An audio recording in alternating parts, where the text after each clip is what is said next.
But we got the iridescent moon's marrow and restored Columbina's strength. And that's all that matters. In other words, mission accomplished. Paimon wonders how everyone else is doing. Oh, do you think the others are making good progress? Oh, hey look! They made it back as well! Flint's, Llama! How did All is well, thank you. Nefer and Yehoda had to stay at the curatorium to wrap things up, so they won't be joining us for now. I ran into Miss Nefa and Miss Aino on the way back. Their work is still in progress, so I suspect they won't be back for a while either. You seem rather cheerful today, Mr. Flint's. I certainly am. I achieved what I set out to do and came away with more than I bargained for. Fighting alone can get quite tedious, but I had the good fortune to run into a pair of brave young warriors. We meet again. How have you been? Albedo! What are you doing here? Thankfully, tracking you down turned out to be a lot simpler than we envisaged. These two courageously lent me a hand while I was fighting the wild hunt. When they told me they were Servarka's colleagues, it all made sense. And given how people of outstanding talent tend to cross paths, it's no wonder you're already acquainted. So, who's your travel buddy, Albedo? Why don't you come and introduce yourself?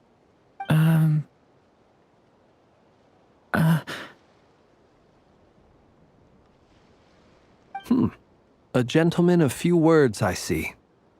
And a rather stern countenance. I presumed you were acquainted with him. Is that not the case? It's nice to meet you. Again. We've technically met before.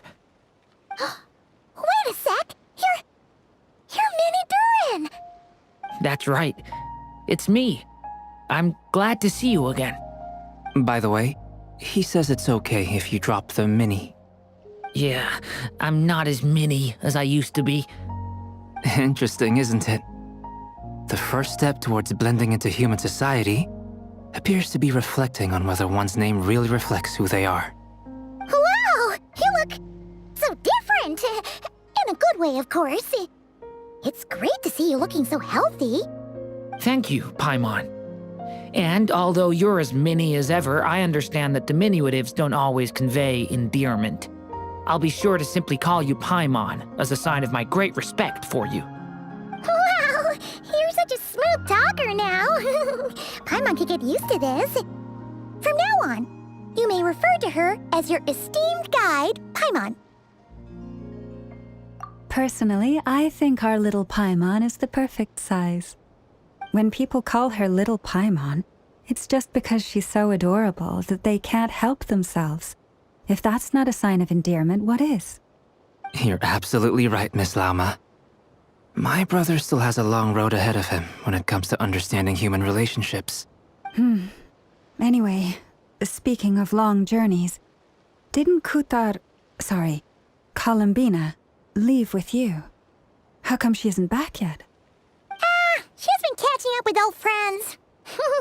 Wouldn't be surprised if she stopped for a cup of tea, or 10, on the way back. Uh-oh. People are talking about me. Hope it's nothing negative. Judging from your expressions, I'm guessing it all went well? It's getting crowded here. I'll go grab some chairs. No need. This is a job for an alchemist. I'll whip some up momentarily.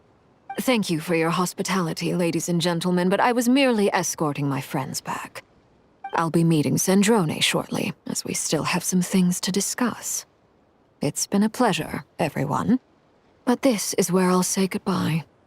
We really appreciate your help. Oh, come on. Spare the formalities. I'm just glad I could help out some true friends. I understand. Well, bye for now, Harlequino.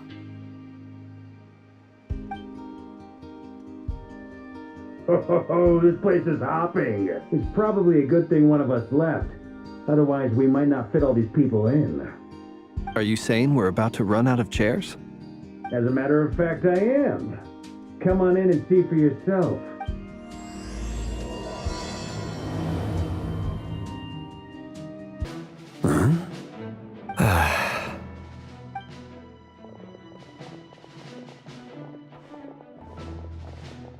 I overheard your little chit-chat outside, by the way. With Miss Columbina's colleague gone, we should be back to the original crew plus the other colleagues I brought in. Though, it looks like we have another new face. Someone else managed to rope in a colleague, too? Frankly, you and Paimon are the only people I know here. This here is Deansliff, colleague of Tibet's greatest guide, Paimon, and greatest adventurer, the Traveler. Well, not exactly colleagues, more sort of friends. When someone else jumps in to do the announcing, you know you're speaking to someone important. Let's hear what he has to say. Note to self. Once Paimon knows your name, the rest of the world will soon follow. When he comes looking for us, it's usually something important. Paimon's guessing you've heard about the Wild Hunt, then. From the looks of it, you're about to hold a meeting. If I were to say that the Wild Hunt is our mutual enemy, would that earn me a seat at the table? As the saying goes, the enemy of my enemy is my friend. Mr. Dainsliff, there's a seat with your name on it. Though, I can't promise the same for everyone else. Hey, Albedo, think you can rustle up a couple more chairs? After all this time apart, Grandmaster Varka's first order is to rustle up a couple more chairs. I've missed this. Is he being sarcastic? Hey, he's your brother. Why are you asking us? I've still got a lot to learn about the nuances of human conversation. Trying to decipher Albedo's way of speaking has been like jumping in at the deep end. Oh, good point. Paimon gets you now. Don't sweat it. There are people who go their whole lives without getting the hang of it. You're ahead of the game already.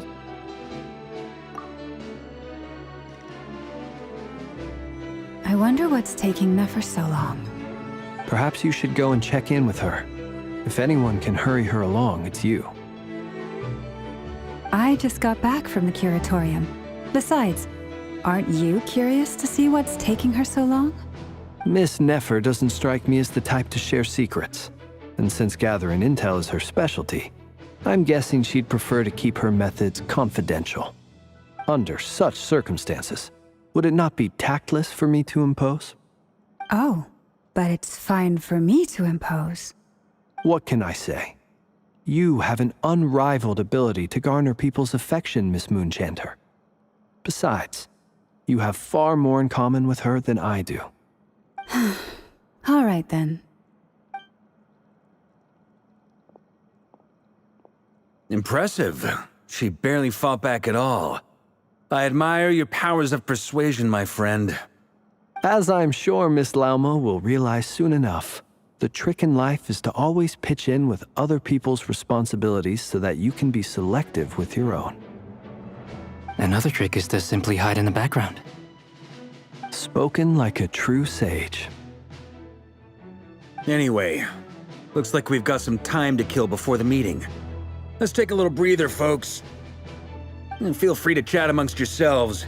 We'll get down to business once the other two arrive. Truth be told, I can't remember the last time I was in a meeting with so many people. You're not alone there, my friend. The Lightkeepers also struggle to bring everyone together for a serious discussion. I don't doubt that. I've only ever met two Ratniki, one being you, and the other being that young guy, Itlua. Itlua is a good apple. I'll give him that. He's kind, honest, and regularly delivers supplies to my lighthouse. A true Ratnik to the core. In that sense, he puts me to shame. So you're what? A fake Ratnik? That's what it sounds like you're saying. But I get the feeling that's not quite what you meant. Come on, why the awkward silence? Sorry. I'm not even gonna bother trying to hide it. You've known all along, haven't you, my friend? Now that was an awkward silence. Let's just keep this between ourselves. Probably best if Itlua doesn't know, huh? That goes without saying. Gotta be careful what you share with youngsters, after all. Anyone else in the know? Let me guess. The Traveler and Paimon? It's dangerous being too sharp for one's own good, you know. Then, in the name of the Animo Archon Barbados himself, I swear your secret's safe with me. When we went for drinks, you said that you and Barbados were practically best buds. In the light of that claim, do you really expect me to take your oath seriously? Of course. Just as long as you don't go spreading around the fact that I'm close with Barbados, all right? Fair enough, then. Nothing like a bit of mutual leverage to seal the bonds of friendship.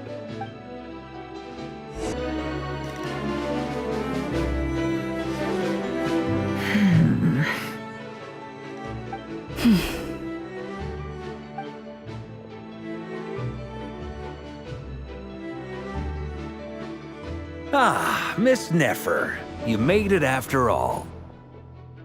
But what about Yehoda? I'm here to give you an update on how things are going on our end. Once this is over, I'll be heading straight back to continue my work. I left Yehoda back at the curatorium to watch over things while I'm gone. Huh. So much for just this once. Shh! Not so loud! We're on a roll here. What if she remembers and suddenly decides to... Did you say something, Mr. Varka? Huh? I didn't say anything. Right, Flint's? Must have been a frog. They get so noisy around here at nighttime. It's like they're putting on a concert in the background. Anyway, before we begin, there's a few introductions to make. Let me start by saying that it's an honor to be speaking before so many distinguished colleagues and collaborators. First up, we have Miss Lauma. As Moon Chanter, she's the leader of the Frost Moon Scions, a local religious community in Nodcry. Then there's Miss Nefer, boss of the Curatorium of Secrets, an intel gatherer extraordinaire. Nefer is leading the investigation into Rerer's background, assisted by Yehoda and Lauma. From the little I've heard, they're making some great progress. Over here, we have Mr. Flint's, a ratnik and guardian of the abandoned lighthouse. In our last operation, he courageously distracted the Wild Hunt to buy time for the rest of us. For those of you who've never met, this is Mr. Albedo, a renowned alchemist and captain of the Knights of Favonius investigation team. By his side is a new face for us all, myself included, Mr. Durin, who has come to lend his aid. Next up, we have the Moon Maiden and former Fatui Harbinger, Miss Columbina. Then we have the Traveler, who's earned more titles than I could possibly hope to list out, so I'll spare you the rundown.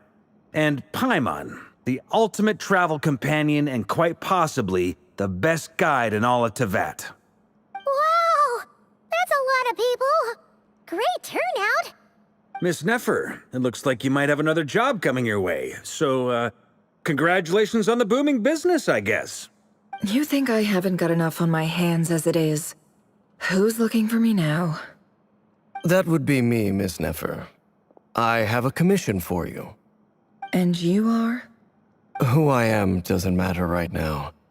What does matter is that I'd like you to gather more intelligence about the Recher of Solnari.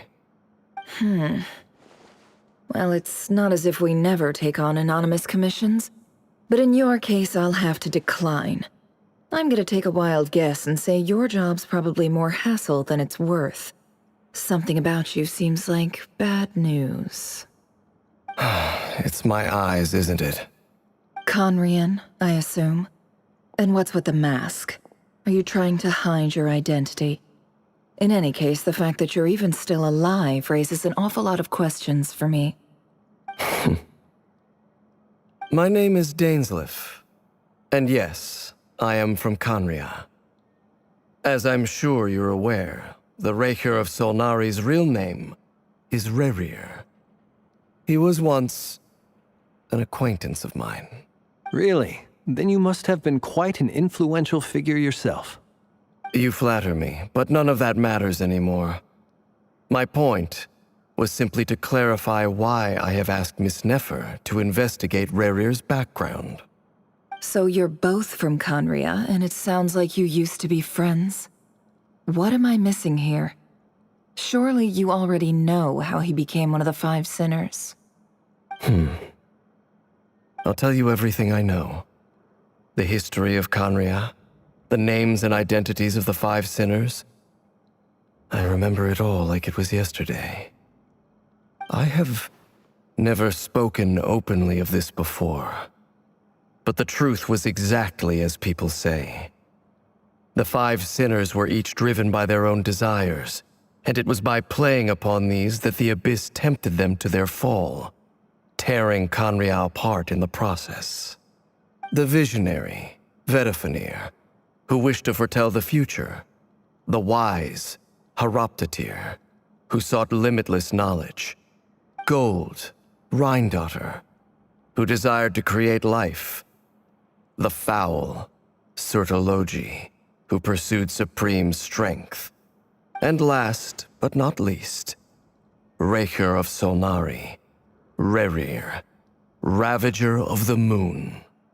Of the 5, Rerir is the only one who remains a mystery to me. He never harbored grand ambitions, so what changed in the space of a single night? How did he come to fall like the others? In other words, you're saying that his change came as a shock to you, and you have no idea what actually happened? That's right. You mentioned how the Abyss tempted them, which led to their fall. But what did that look like in practice? And what other context can you give me about the events of that time? The more detail you can give me, the better. Strangely, now that it comes to it, I hardly know where to begin.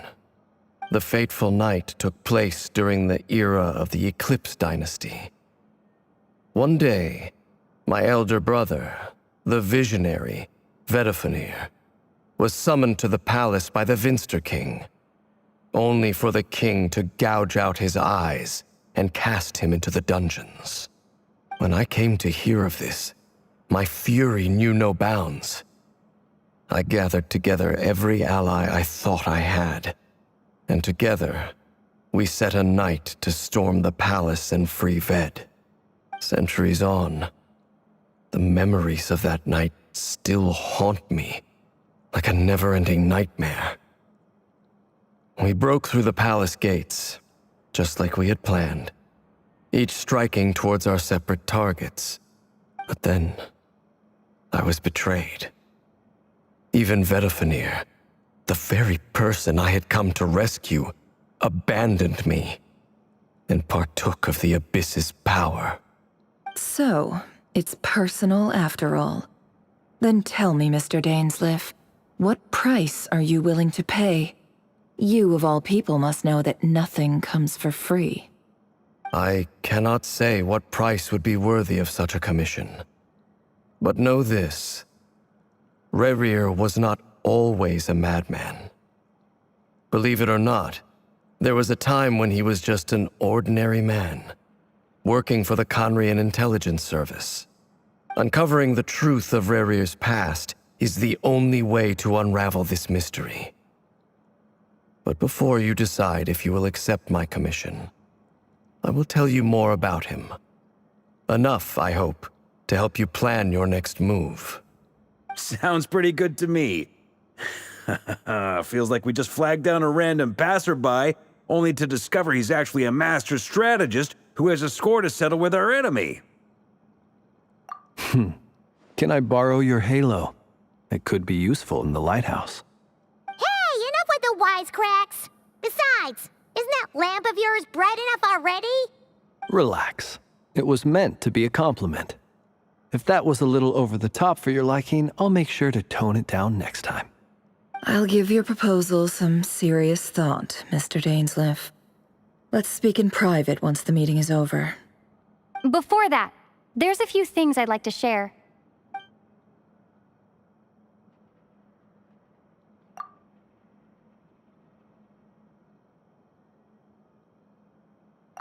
Now that we've united the hearts of the 3 moons, your power should be greatly enhanced. But it seems like that hasn't happened yet? I believe it will take a little longer. You've done so much for me, so I want to be completely honest with you all. Even though I'm doing a lot better now, the truth is, My recovery will likely be an ongoing process. From the moment I was born, my power has been slowly ebbing away. And that is because Tevat has never accepted me. Even with the moons united as one, it seems my rejection cannot be undone. So far, I have yet to find a solution. It may turn out to be a problem that will plague me until the day I finally leave this place behind. Even so, I will do everything in my power to help you drive out the Ray here of Solnari. As Arlecchino put it, this is not about chasing the spoils of victory. It's just a gesture of heartfelt gratitude. Kutar. Defeating the Ray here of Solnari will be no easy task. While my strength slowly recovers, we'll also need to gather more intel. Naturally. We should take all the help we can get if we hope to defeat him. We've considered several viable plans now, but our choice hinges on the answers to a few key questions. Is it even possible to kill Rerir? What experiences shaped the person or monster he became? And what's he really after? Given Albedo's expertise in alchemy, I think we should leave him to try and answer the first of these questions. Understood. As for the other two, I'm afraid we'll have to count on you again, Miss Nefer. Believe me when I say it's not my wish to burden you. But right now, relying on your skills is our only option. So you're placing all your hopes on me, huh? We can't thank you enough for agreeing to help us. Honestly, I can hardly believe how lucky we are. You sure have a talent for changing your tune, Miss Moonchanter. Timid like Yehoda one moment, then flinches insincere flattery the next. Ladies, please. I must object to your portrayal of me. That's all. Feel free to keep bickering. Just pretend I'm not here. I almost don't want to leave this room. I'm curious to see how this plays out. I have faith in you, Miss Nefer. Something tells me you'll stand by us until the very end. Oh? And what makes you so sure of that? What if I suddenly decide that my compensation is insufficient? This isn't about the money. I can sense that you've got a deep-seated distaste for Rerir. And knowing you, that alone is motive enough. Look at them getting along so well. Like two peas in a pod. And I'm the one they accuse of insincere flattery. There is no justice. Miss Lauma, you have to understand something. Unlike you, I don't actually enjoy having everyone's hopes on my shoulders. Is that right? Well, maybe the fact that I'm willing to put my hopes in other people says more about me than you. But the fact is, I also trust you. And that's because I know that you're someone we can count on. Anyway, we've got our plan, so let's get moving. Mr. Dainsleif, let's talk. And Traveler, once we're finished, if you've nothing else planned, I'd like you to come with me. This whole experience is teaching me a lot. For instance, I now know that when other issues come up in the future, I'll have far more luck getting Lauma to convince Miss Nefer than trying to do it myself. Hate to say it, friend, but that's one of the funniest things I've heard in a while. Why? You think I've got it wrong? Quite the opposite. But what makes it so hilarious is how long it's taken you to realize.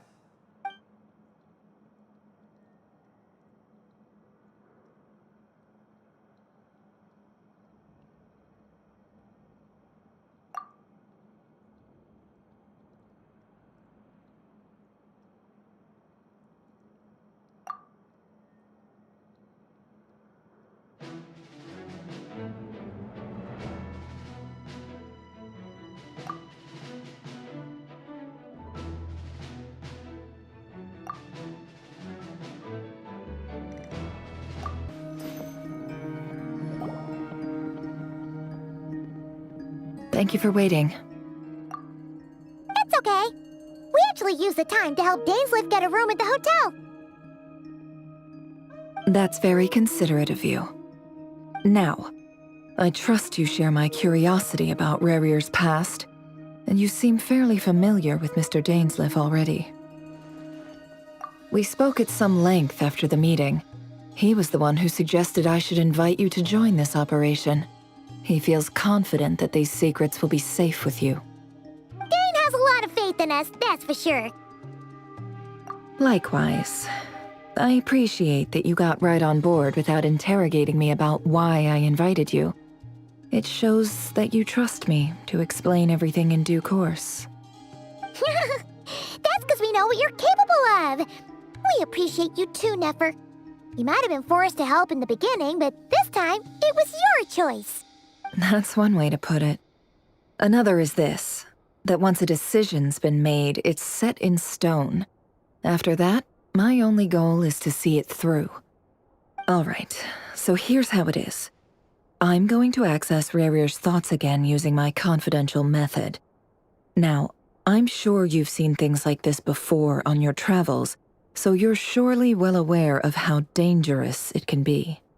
The reason I've gathered you all here is to ensure my safety during the proceedings. I plan for us to enter the fragment of his consciousness together, and once inside, I will focus on searching for information. Think of this as a diving expedition into someone's brain. If I'm the diver, you are my safety equipment, tasked with keeping me alive while I'm under the surface. Once the ceremony begins, we will all be spying on privileged information. But in the interests of safety, you must remain absolutely silent at all times. We will discuss our observations after the ceremony has concluded. Lastly, any individuals of a weaker constitution are advised not to partake in the ceremony.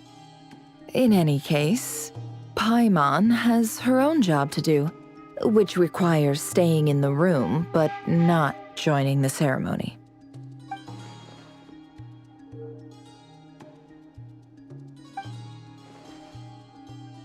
Well, good luck, everyone. Sounds like all Paimon can do is cross her fingers and root for you guys. There's a little more to it than that. I was being serious when I said you have a job to do. While the rest of us are inside Rarier's mind, it's imperative that we have a team member on the outside. In the event that something goes wrong, you will be our first responder. I don't anticipate any issues, but the extra level of safety will be greatly appreciated. I second that. This is a dangerous operation here, and you're our whole rescue team. That's pretty much the most important job in the crew. So, Paimon's like the lifeguard? Yeah, that makes sense. All right, got it. Good. Please, take a seat. We'll get started momentarily.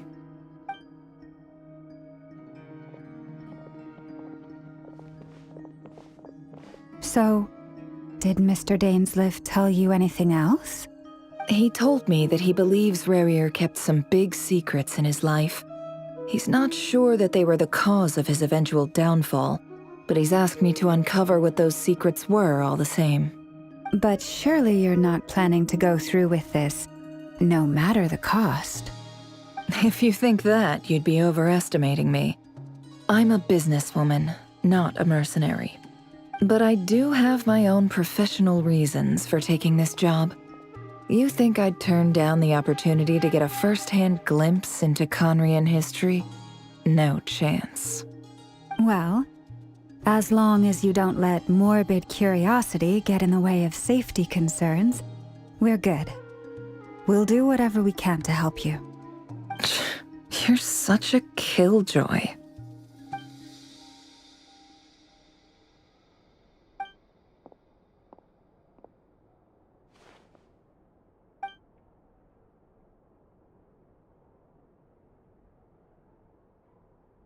All right, I'm good to go. All set over here, too. Promise, Paimon, you'll be extra careful. All right. Let your whole body relax. We're about to begin. Close your eyes. Phew. Could this be his office? Pretty standard setup. Bookshelves, paperwork, files. According to Dainsliff, Rarier used to be an intelligence operative. Chances are there's plenty of top secret intel stashed away in this room. Is this where you keep your secrets, Rarier? Can't say I'm not looking forward to this.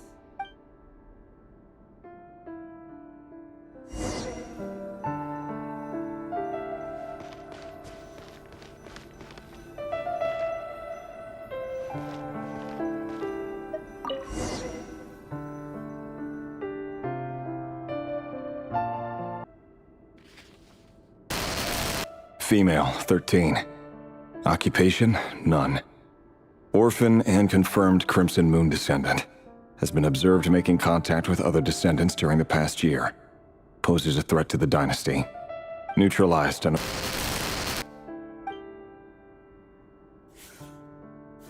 Filed.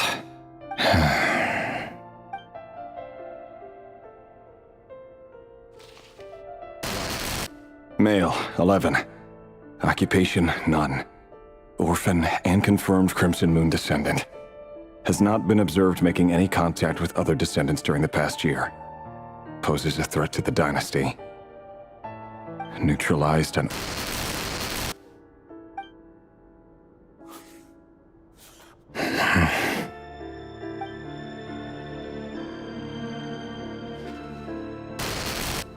Male. 6.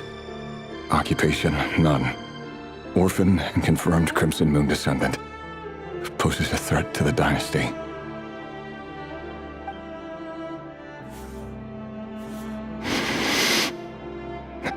It's funny, isn't it?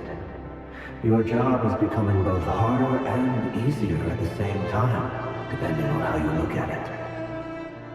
Sooner or later, the Crimson Moon descendants will be completely wiped out. But as their numbers dwindle, they become harder and harder to track down. That's not how it is. Fortunately, however, most of the able-bodied adults have already been taken care of. The remaining weaklings will be increasingly easy to deal with. No! No. My job is to ensure the survival of the Eclipse Dynasty. And the only way to do that is by eliminating any and all potential threats. It's a perfectly legitimate line of work. Every single one of my colleagues can attest to my fairness. And if my friends were aware of the facts, I know they'd back me up too. Assuming, of course, that they were aware of all the facts. He looks even gloomier than last time. I wonder what's changed. Mr. Vettelfnir, it's been quite some time since we last met. Rarier, I trust you're here because you have something important to discuss. Forgive me. I wasn't tuning out, it's just, I noticed you didn't even phrase that as a question. As if you knew I was coming. Tell me, does someone in your position ever feel the need to ask questions at all? It is indeed within my power to foresee certain things. Things like your arrival. I was just thinking. It won't be long before I'll be inviting both you and Dane to my wedding. That isn't a lie, but nor is it a fact as such. It's a wish, isn't it? No fooling a prophet, is there? Ever since that day we met for drinks, I knew it was only a matter of time before you came looking for me. Does it feel good? Knowing how the future will unfold. I'm afraid the notions of good and bad fail to capture the complexity of what such a power entails. Once you've seen what will come to pass, it can be all too easy to succumb to fear and melancholy. Unless, of course, you learn to abandon these feelings. You fear my silence, and long to hear the words I left unspoken that day. That's right. You must have noticed my reluctance to broach the subject, and the reason is simple. because the truth could never have lived up to your hopes. For both our sakes, such words are better left unsaid. The burden of prophecy was never meant for your shoulders. So who exactly do you deem worthy to hear your prophecies? None but our exalted king? Or rather, our king as he once was. You're closer to His Majesty than I am. You must know better than anyone how much he's changed. You say that as though it is to my benefit. Yet precisely because of that, I dare not speak rashly. A king can turn out to be the most virtuous of rulers, or a tyrant more terrible than the most vicious of dragons.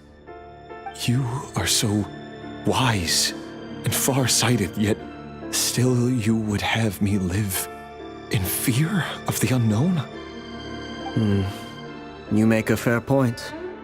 Especially given my silence alone was all it took to send you spiraling downwards. Very well then. Let me offer you some advice. And I say this not as a prophet or a visionary, but simply as the brother of your friend. For many reasons, there is very little chance of your marriage ending in happiness. If happiness is what you seek, you should find another fiancé.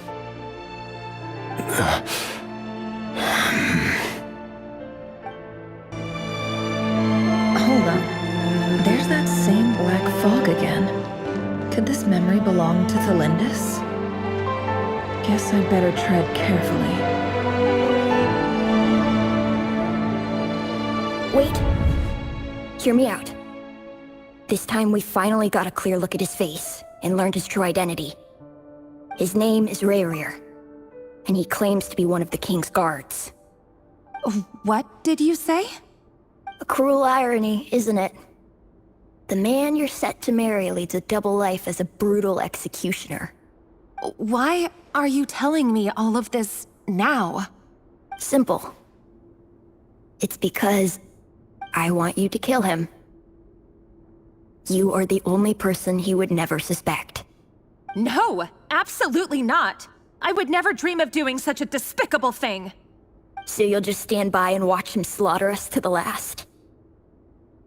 Do not forget that the blood of the Crimson Moon flows in your veins too. The blood of the Crimson Moon? What does that matter now? The dynasty has long been dead and gone. You think that alone is reason enough for me to throw away everything I have? Why wouldn't it be? You two were once a child of the Crimson Moon, just like me. Don't tell me you've never felt so much as a flicker of fury for the way we were trampled into the dust. As long as you promise to abandon this pipe dream of restoring your dynasty, I can try to persuade him. Or have him persuade the Vinster King. Persuade the Vinster King? Do you even know why he's so obsessed with hunting us down? Why he keeps trying to force us to hand over our secrets? Over and over again? Or why we refuse to give up on restoring the dynasty? The Vinster King. A blind fool. His eyes clouded by powers from beyond this world. A petty little man with a miser's heart. And he dares to sit upon the throne? Mark my words. Sooner or later, Conria will fall. And it will be his doing. If you can't bring yourself to do it, so be it. Just you watch. It won't be long before calamity descends upon us all. The Rayrir of Solnari. That really is quite a secret you've been keeping from me, Rayrir. But who am I to talk? Am I really any better? I've kept my own past a secret this whole time, too. Love should be built on honesty. But ours was born from lies. And yet, is it really so wrong to hide things that would only make life harder? If we don't cover up the parts that no one else should see, how can we go on pretending to be normal? Vedifulnir must have known all this. And that's why he made his prophecy. In the end, nothing stays hidden forever. But I won't just sit by and watch this disaster unfold. I'll do everything in my power to protect what I cannot afford to lose, no matter who I have to face.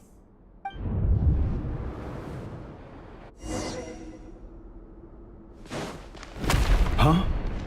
Was that Revere who just walked past the window? Doesn't it give you the chills that he still takes the same road to work every day, as if nothing ever happened? Those people at the deli.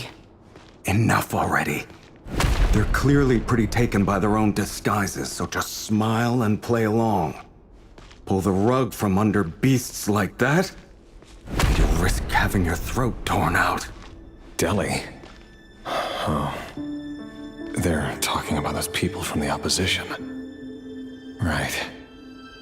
I'd almost forgotten they used to run a deli.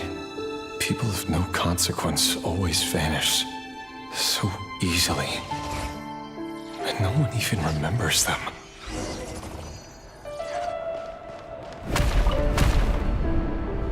But surely you can see he's not the man he pretends to be. So many have died already, and they say that the king's madness grows with each passing day.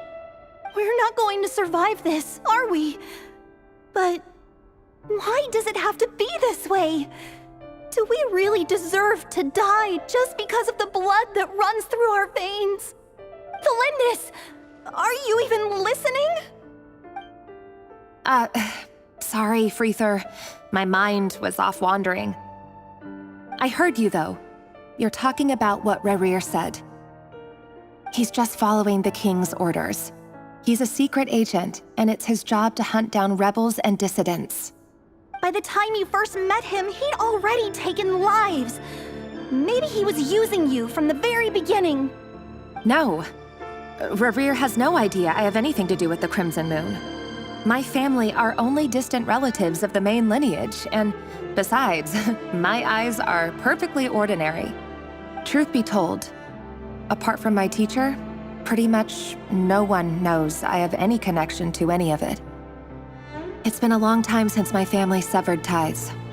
But as Orlog said, who could possibly talk sense into that raving lunatic of a king? No one. I'll work something out. Trust me, I'm with you all. But for now, you need to keep yourselves hidden. Don't let anyone find you, anyone at all. Don't forget that Revere is an Eclipse operative. You need to be extra careful when he's around. And when I am too. For now, don't come looking for me. And if anything happens to me, just act like we've never met. If even you can't escape this, what hope do the rest of us have? But after all this time together, surely he wouldn't lay a hand on you. I won't speak in his defense, nor can I give you a clear answer to that question. But I'll do everything I can to put an end to this. Here, hold on to this. If an opportunity to escape presents itself, take it. You'll be glad you took some spare change. You call that change? But what about you? I've got a job, and there's still money coming in. But you can't go anywhere right now. Please think about yourself for once.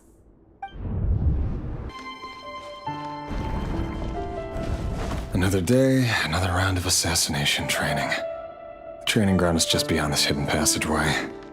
When you kill a person, doesn't it bother you when you end up covered in their blood? Why would it? Aren't we all just walking blood bags? But not everyone is accustomed to hunting down others like prey. You've been a hunter for so long now, you seem to have forgotten that most people don't just go around killing one another. Leave me alone.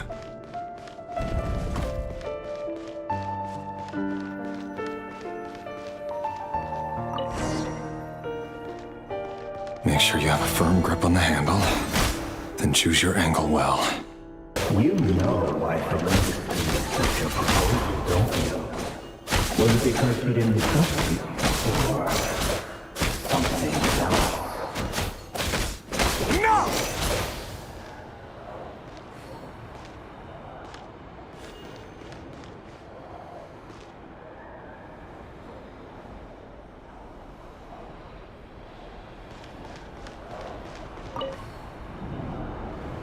Thelindis, do you still remember Orlog? Orlog. The boy who was pretending to sell flowers. You spoke for quite a while, didn't you? Yes, we did. What about him? He was arrested 2 days ago. Chances are he's already dead. He... I just don't get it! After everything he's done, why do you still stand by him? Or does it mean nothing to you that people keep dying? No, that's not... Just hear me out. I need to go now, Thelindis. They're looking for us. You take care too. If you ever need a place to hide, come find us.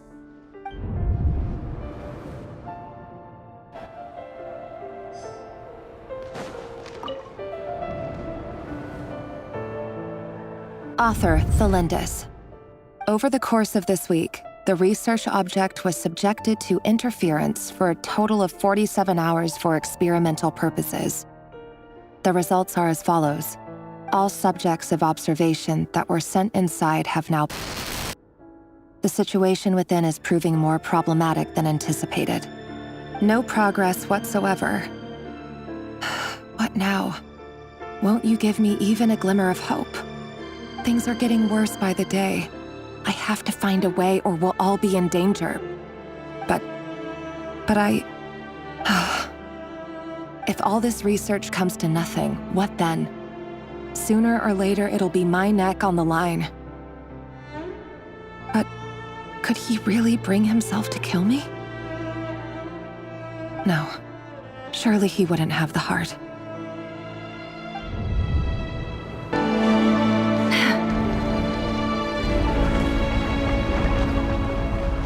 Why won't you just let us go? We don't even know each other. All we want is to live ordinary, peaceful lives. You want to live?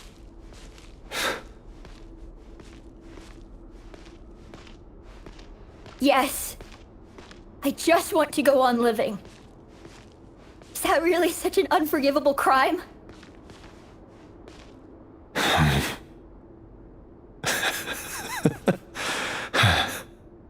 You want to go on living. I want to keep living too. To keep living forever. That's why I have no choice but to continue on the path I'm on. If only some savior would suddenly swoop down and change the way the world is. Too bad that's not going to happen. Imagine that. If there really were such a person, you and I wouldn't be standing here like this, would we?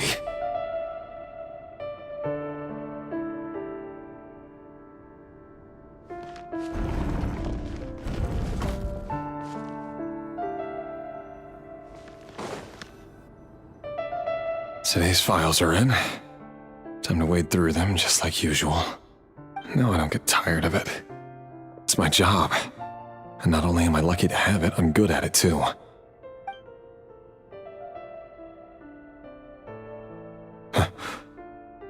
Wait. That's...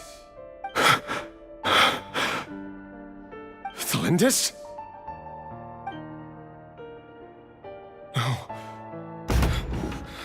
No. No! Why? But you bear no mark of the Crimson Moon. How could you possibly have anything to do with them? It cannot be! A diluted bloodline. Carefully concealed. I see it now. You've been living in the shadows just like me. What a fool I've been. Numbing myself with talk of justice. Even imagining my friends would back me up. But in the end, Irminsul. Finster King! How far are you going to take this? From the direct bloodline to secondary offshoots? And then what? Today it's the descendants of the Crimson Moon. Who will it be tomorrow? Will you not rest until everyone down here is dead? No. This cannot go on. This is where it ends.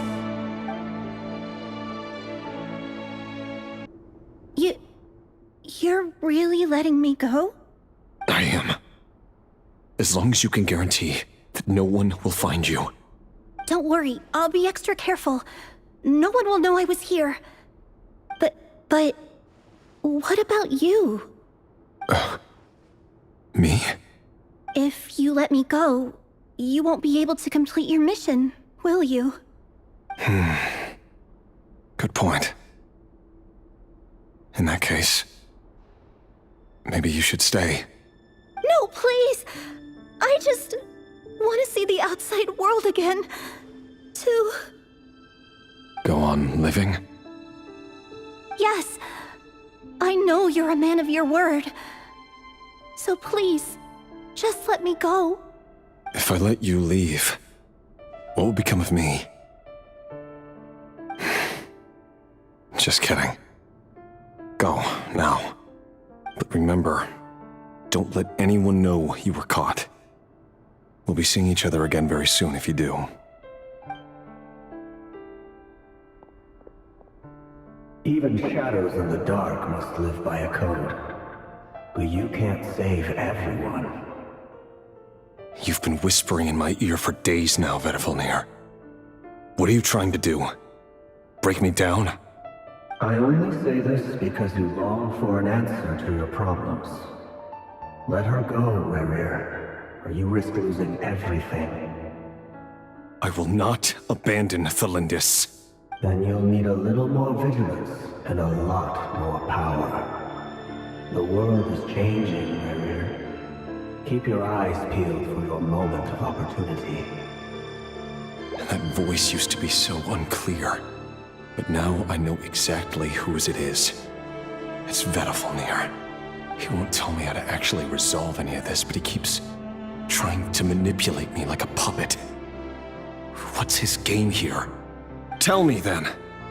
What will this moment of opportunity look like? And no answer. He's like a ghost. Always disturbing me when I'm on edge, but never answering when I need him most. So, the Eclipse Dynasty was purging, well, massacring the descendants of the Crimson Moon. And it seems like it was all connected to the Vinster King's research. The King's obsession with abyssal power left the future of Conria hanging in the balance. No wonder every aspect of Rerir's life was so unstable. And it looks like this Thelindis, Rerir's would-be fiancée, herself belonged to a sub-branch of the Crimson Moon Dynasty's descendants. It almost defies belief that a couple like them could hide the truth from each other for so long. If the Vinster King hadn't intervened in such a drastic way, they might have gone on deceiving each other for the rest of their lives. And why does Vedifalnir, Dainslif's older brother, keep talking in Rerir's head? This guy kept more secrets than I ever imagined. The human mind is like a vast desert of shifting sands. When you follow the flow of someone's memories, you only ever see the parts they're willing to let surface. Time for something a bit more creative. We've been inside Rerir's mind this whole time, building up a picture of his psyche. There's already enough clues on the board to start reading between the lines and mapping out the rest. Now, we can finally begin to put the pieces together. Sure, it'll only be a reconstruction, part simulation, part reasoning, but it's usually pretty accurate. Once we've built up a cognitive profile, we just need to cross-check the logic behind his actions.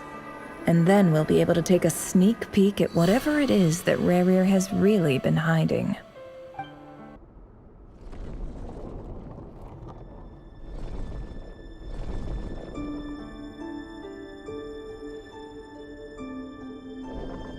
Rerir, are you there? Hey, Rerir! Come out, it's urgent! Dane? What's wrong? Quick, come with me. I'll explain everything once we've met up with the others. Okay. I'll come. but the Lindis is still over at the Universitas. I'll need to leave her a note. All right then, but make it quick. I've never seen Dane so worked up before. Whatever this is, it must be big trouble.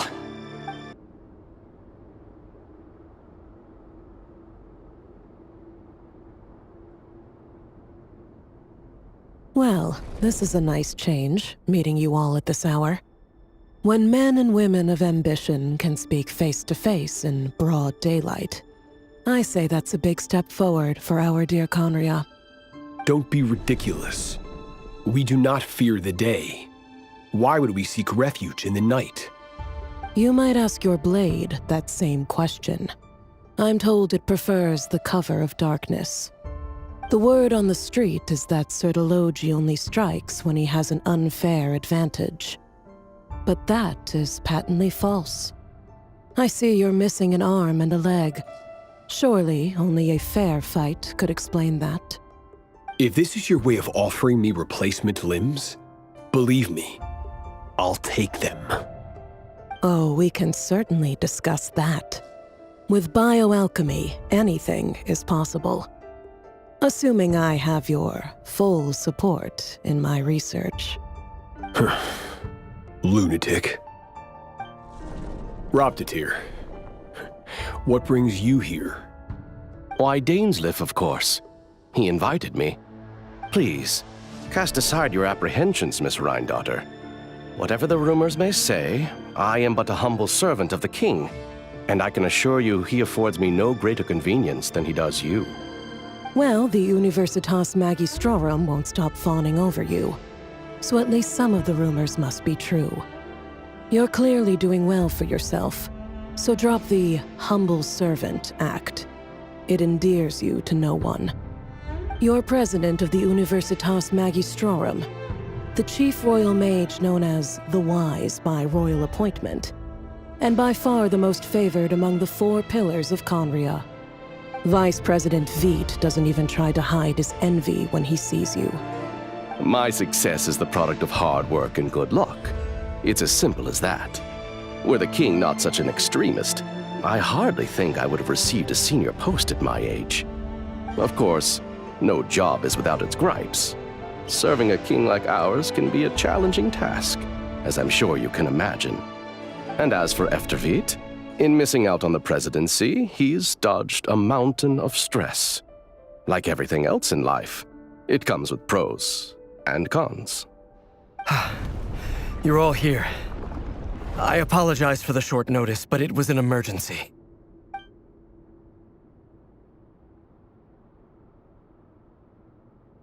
You must be Rerir. Mr. Elegy. Yes, I handled your case file during your sentencing. Nothing personal, of course. I'm pleasantly surprised that you remember me. You're clearly a person of substance if you've been invited here. But Dainsleif, you'd better have a very good reason for convening this little gathering. It's my brother, Vedafenir. After he spoke at the court this morning, the king was so infuriated by his words that he had him blinded in both eyes and thrown in prison. Vedafenir in prison? Strange. I thought the king trusted him and Horoptatir more than anyone else in the world. Does this mean the king's circle of trust just got even smaller? It has nothing to do with trust. It's about what the king wants, which is as clear as day to anyone paying attention. I simply appease him, because it's in the best interests of the Universitas Magistrorum. And also because you're slimy. Vedafenir, perhaps less so. But still, a visionless visionary? It rather inclines me to think that qualifications are not what get you ahead in Conria. Do you honestly think this is an important discussion to be having right now? Dane, what are you planning to do? Rescue Vedafenir, I assume. Correct. It will mean storming the palace by force. Tonight. I need all of you on my side. That's far too dangerous. And don't forget, Dainsleif, you're captain of the Royal Guard. You swore an oath to the throne. You've been planning this for a while, haven't you? I have no desire to commit treason. But whatever critique the king may have of Vedafenir, disfiguring your most loyal subject for putting the best interests of his court and nation first, this is not the conduct of a wise ruler. My blade will force the king to see the error of his ways. So, Vedafenir's prophecy enraged the king. I'm sure it wasn't what he wanted to hear, but if he won't take counsel even from the visionary, that is deeply troubling news. The extent of His Majesty's madness is now all too clear. The question is, how does a man like me get out of this situation unscathed? You have noble ambitions, Dane, but I'm afraid they don't do much for a guy like me. I'm not interested in saving the world. All I want is a letter of pardon. A letter of pardon? For whom? Thelindis? The chances of the Vinster King issuing a pardon for anyone connected to the Crimson Moon seem vanishingly slim. Author Thelindis. Over the course of this week, the research object was subjected to interference for a total of 60 hours for experimental purposes. The results are as follows. Research dating back to the Crimson Moon dynasty has established 2 points regarding moon marrow. Firstly, its origins have something to do with a god's power. Secondly, it serves as a portal to an as-yet indeterminate location. Moon marrow can thus be defined as a spatial gateway. However, there are a number of hurdles to overcome before we can answer the question of where it leads to. To start with, opening the gateway requires a specific power source, which the relevant literature indicates. An enormous amount of power is then required to keep the gate open. Currently, the total power output of our instruments remains in the single digits. To make matters worse, I am now the only staff member remaining in the Moon Marrow lab. The Universitas Magistrorum recently decided to move most of its personnel into abyssal energy research, which has stymied all Crimson Moon-related projects. This is not a wise move. I have always maintained that placing all our hopes in a single source of power is risky, especially one as poorly understood as this. As well as making ourselves overly reliant on a single resource, we are neglecting other promising technologies. I apologize if this comes across as disrespectful. But as a Moon Marrow researcher, I desperately want to see the world beyond the gateway. If we really made it there one day, what would we find? And how would we go about taming the unknown? My imagination is endlessly fueled by questions such as these. This is for you. I heard you're gonna leave the city with your parents. Thelindis, did you hear about what happened? I've heard nothing. Rerir got back very late last Friday, and he was acting a little unusual, but he slept pretty well, so I'm guessing whatever he did was a good deed.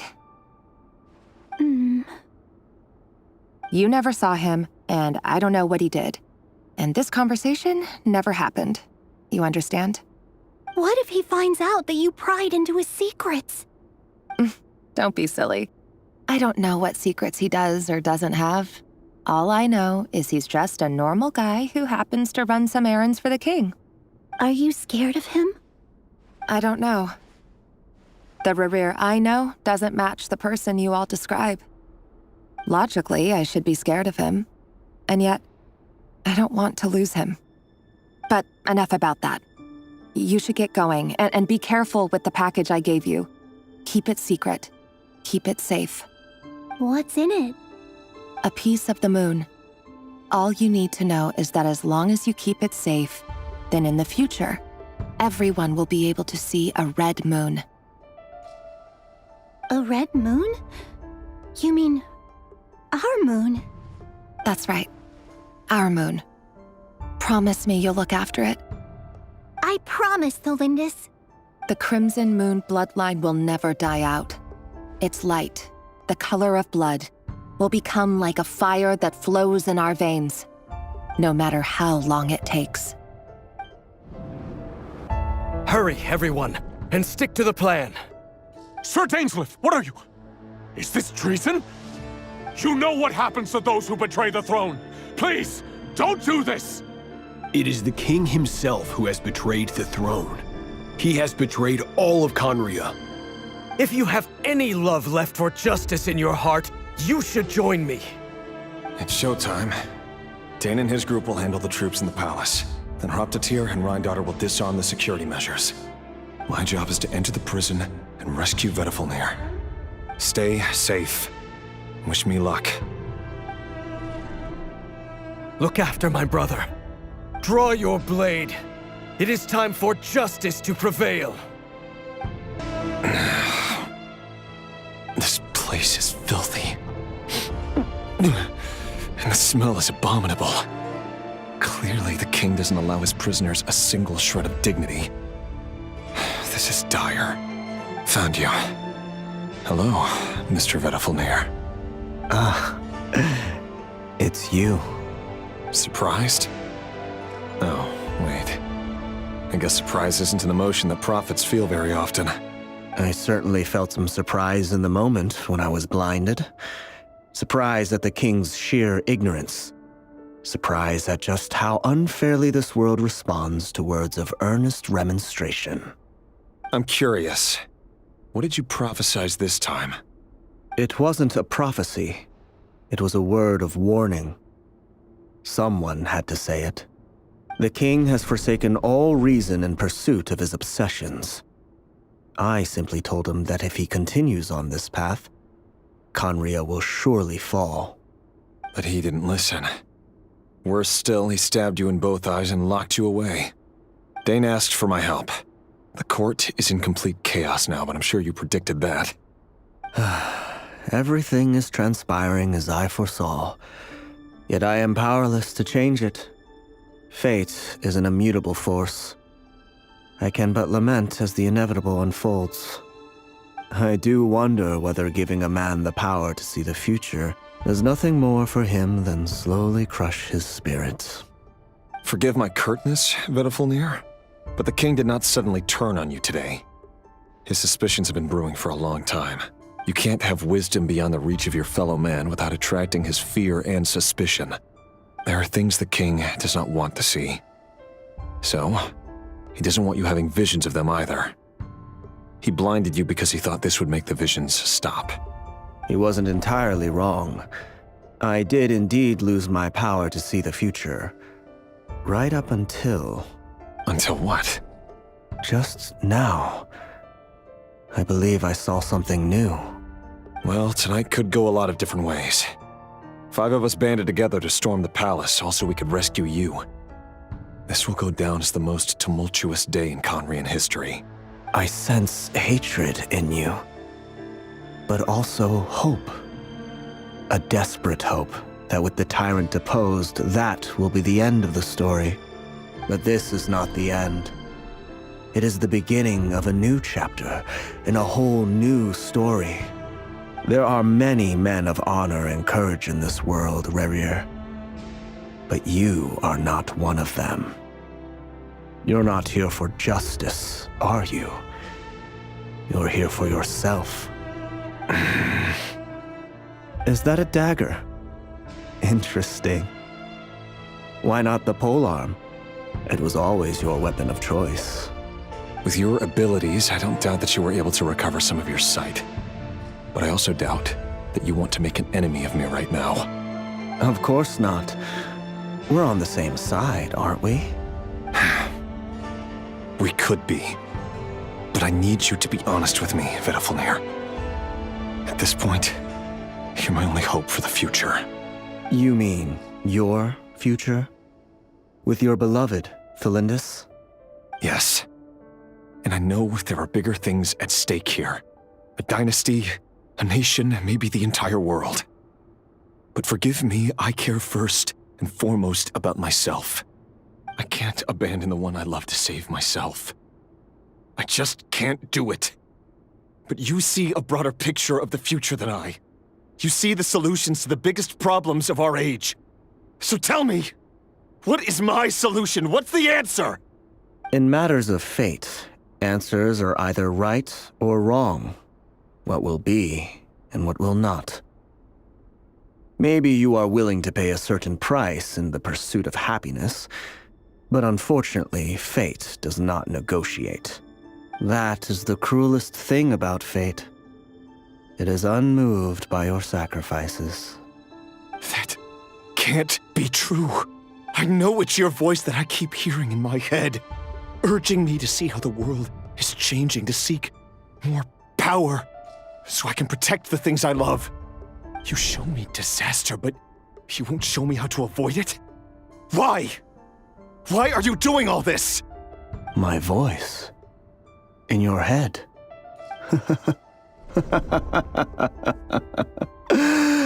So, you hear it too. The voice that steals your mind, gains your trust, and drives you crazy. It turns out that we are not so different, you and I. Vedifalnir just broke into the strangest smile I've ever seen in my life, as if he'd discovered some monumental secret. But then he suddenly switched to looking extremely weary. Very well then. My advice to you is as follows. You must persevere.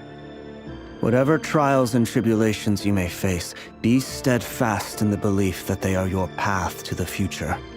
For as long as you live, your story with Thelindis shall not come to an end. That is the only chance you have of fighting back against fate. It is up to you whether you believe my words. Regardless, that is all I will say on the matter. I have no right to intervene any further. I will hold you to your word. Thank you for setting me free. In return, I will tell you one more thing that you cannot afford to ignore. Just then, a strange wave of energy rippled through the city. We had no idea what it could mean. If I were you, I would head to the Universitas Magistrorum. The Universitas? Oh no! I'm sure we'll be seeing each other again very soon, Rerir. Whatever Vedifalnir said, I didn't catch it. I didn't even help him out of the prison. There was no time to lose. The Universitas. That reminds me of a rumor I once heard. Allegedly, the king installed secret mechanisms in the palace and around the city. No one knows where they are or what kind of power they hold. But if they were ever going to activate, it would probably be on a night like tonight. Help! Help! Hold on! Don't let them anywhere near you! Save me! I can't! Ah! That sounded like an explosion. So, the rumor is true? The king really went through with it? What other means does the king have at his disposal?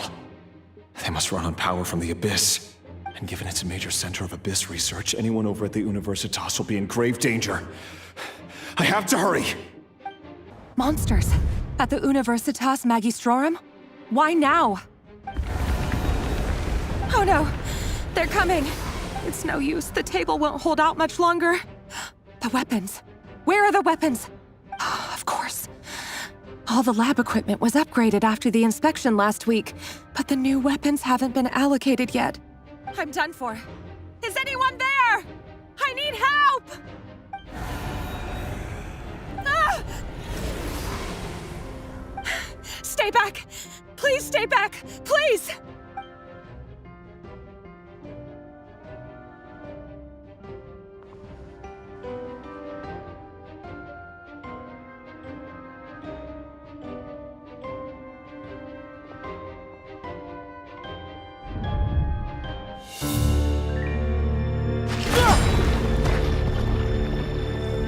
What's that? Rerir!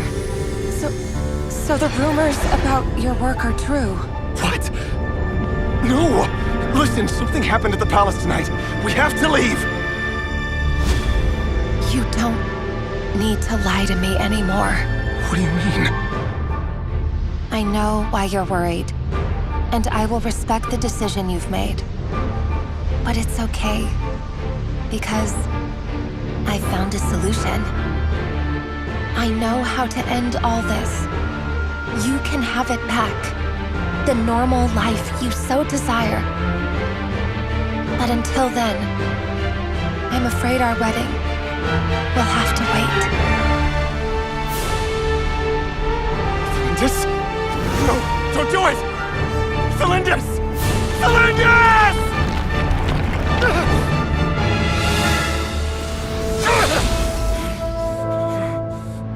I told you, Rerier. Let her go. You will find someone better. No! No, I won't do it! I have to save her! By what means exactly? A lowly pawn.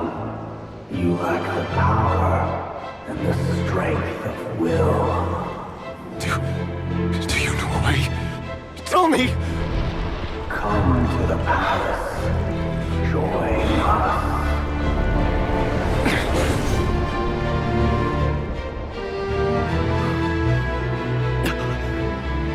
Rarier, thank goodness we... Step forth and take your share. You made it. Not you too.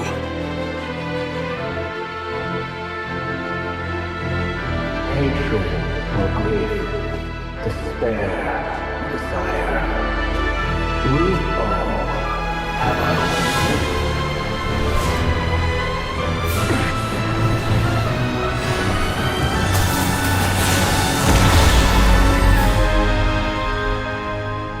Rarier. Rarier. Celindus? Were you daydreaming?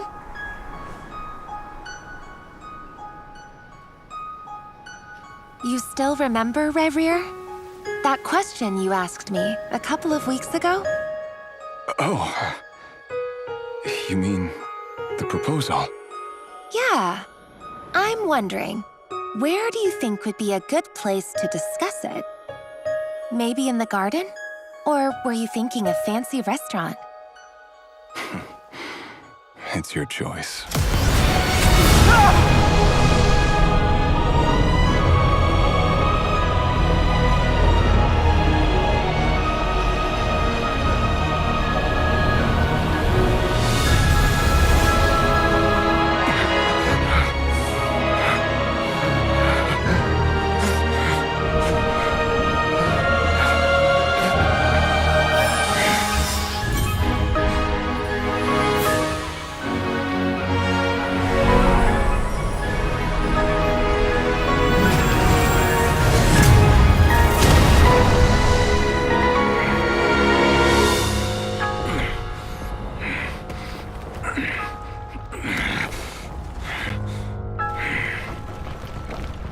I will find you. And then, you can give me your answer.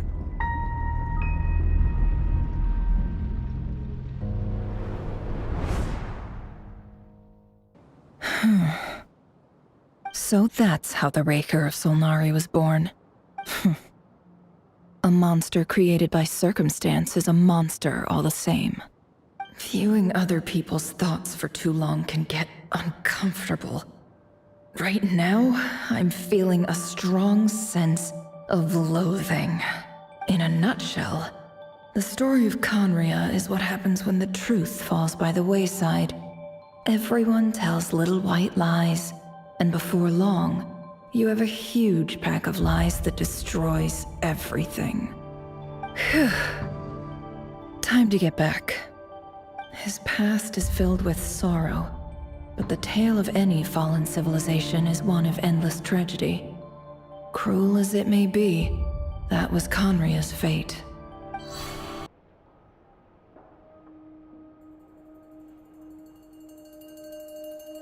Everyone, I'm back. Can I get a standing ovation? Never! How are you holding up? Feeling okay? She's fine. Boss is a pro. Yes, I'm fine. You will have seen the events of Rarier's life through my thoughts. It's now clear that he is just a regular nobody, driven by personal tragedy, as he said himself.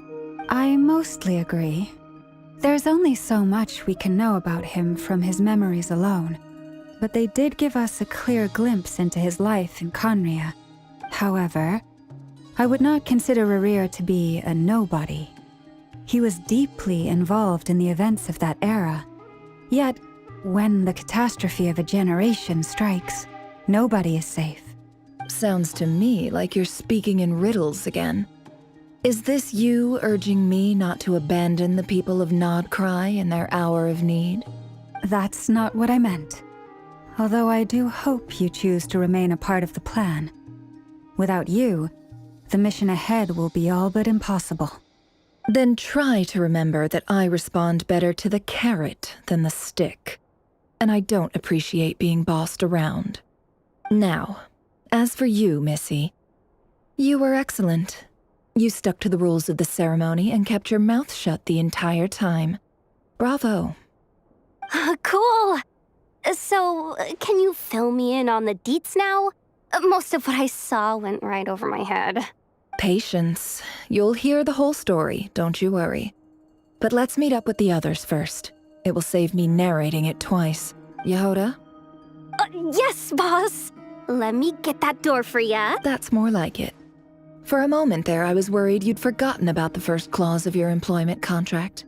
Forgive my curiosity, but what does the first clause say? It says I gotta do the annoying stuff that boss is too lazy to do for herself. Like opening the door, pouring the tea, yada yada. Is that right? If something is in the contract, it's because she willingly agreed to it. Rest assured that the Curatorium abides by the very strictest of labor policies. You don't seriously think I'm cruel enough to treat her like my slave? In any case, I've hardly shied away from my share of the work today. Hope I don't catch Flintz and Varka lounging about in their chairs, enjoying a leisurely cup of tea. There's nothing I dislike more than other people enjoying themselves while I'm hard at work.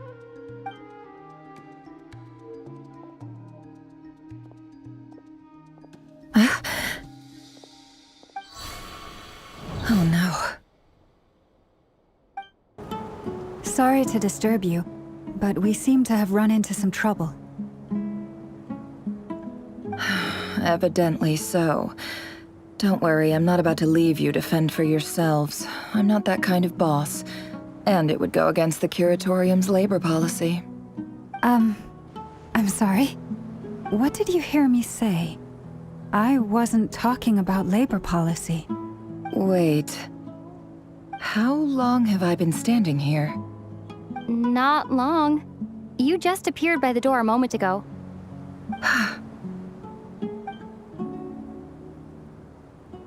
Boss, what's wrong? You look like you've seen a ghost. We've been tricked. We never left at all. Somehow I hallucinated that whole scene back inside the office. Hallucinated? But how? How indeed. This place should heed my will alone. All thoughts and actions that occur in here are just a result of pawns moving across the chessboard in a carefully calculated manner. And nobody has access to this chess set but me. So you control everything in here? More or less. But yes, it's a special technique of mine. Has anything like this ever happened before? Only once. It was the first time I used the chess set. Is there any similarity between what happened then and what's happening now? I suppose my thoughts are a little turbulent, which was also the case my first time. Is there anything I can do to help? The first clause of your contract clearly states that I only need your help with things that I'm too lazy to do myself. Meaning you're not feeling lazy right now? Meaning this is not something Yehoda can help with. The chess set is a personal treasure that I alone understand. I must be the one to find our way out of here. Boss, it's fine. Really. Let me do something useful. Oh, listen to you. Whatever would I do without you, Yehoda? What? Really? Yes, really. Where would I ever find another employee as obedient and servile as you? God forbid anything ever happens to you. Oh, okay. Well, anyway, I was thinking of fetching some water. There's gotta be a source around here somewhere. I suggest everyone finds someplace comfortable to take a rest. We gotta conserve our energy. Even though all this chess malarkey doesn't exist in a physical sense, mentally speaking, it's all real. And so is our tiredness and fatigue. You don't want to dismiss mental fatigue. Just because it isn't physical doesn't mean it's any less serious. But anyway, I got your backs, so don't worry about a thing. Don't I have the best employees? Jealous much? If we can find a suitable time, I'd love to borrow Yehoda for a day to help out at the Frost Moon Scions. Would you be amenable to that, Boss Nefer? Oh, Lama. Have I ever told you just how pretty you are? Beauty runs from the tips of your antlers to the depths of your imagination. Time to rally, everyone. Follow me. As we continue our journey, the same rules will apply. That means stay focused and no talking no matter what we encounter. And don't disturb the chess pieces. You have my word that I will get us all out of here. I wasn't expecting visitors at this hour. Wait, is that? Oh, it's him. There you are! Sinue's been looking for you all day. I think he has some news for you. Oh yeah? What were you doing just now, Uncle Retinue? Hiding away some more loose change? I know I saw some Mora. What do you mean loose change? Oh, come on, I'm too old for this. Just pretend you saw nothing. Hey, kid. Mind telling me what Sinuhe's been up to recently? I'm trying to get in his good books and I need a way in. Get in his good books? Why? What do you want with my dad, Uncle Apepi? I've written a new song. I was hoping to showcase it at the next festival, but I'll need his approval. A new song, huh? I'd love to stay and listen, but unfortunately, Uncle Retinue says my dad's looking for me. Well, there's plenty of time and I'm not going anywhere. See that pile of stones? I'll be sitting there warming up my vocal cords. Come find me when you're done. Pile of stones. Got it. Hi, Dad. Uncle Retinue said you were looking for me. Ah, there's my little princess. If you'd gotten back just a little sooner, you could have shared the spoils of war with me. Spoils of war? Who were you fighting against, Dad? It was just a figure of speech. The aftermath of a sandstorm is no time to be waging war. I was talking about our war against thirst. I went out to fix our water supply problem, and now I'm back. Which means... We have a well again! That's right. I found a new one and brought back as much water as I could carry. It should last us for a good while. If it wasn't for these blasted sandstorms, our wells wouldn't be caving in. You wouldn't be spending all your time out searching for new water sources. As the chief of our tribe, I'm supposed to be leading us out of hardship and poverty, onto better things. You know how prosperous our ancestors were. I've told you all the stories. And look at us now, squeezed into these hovels. No one would choose this, if it wasn't for the endless wars over the years. But things are looking up. I started working with some folks from the academia a few months back. They gave me some contacts in return for my assistance in the desert. So you're the academia's helper now? Special ambassador, they call it. Think of it as a partnership. It's nothing bad, okay? We've been isolated here in the desert for too long. Seeking opportunities elsewhere is the best thing for us, and the fastest way to progress. So, do you get anything good out of being a special ambassador? Of course. My luck's improving all the time. One day, I swear I'm gonna lead us out of this place. We'll find somewhere new. Somewhere better. That's our well, and you know it. You stole from us. Well, you've gone from chief to thief, and now you have to face the consequences. Did you really think you could take our water without permission and get away with it? You're either brave, stupid, or both. And that Special Ambassador Act? Yeah, nice try! We spoke to the academia. They said it was all news to them. You're a liar and a cheat!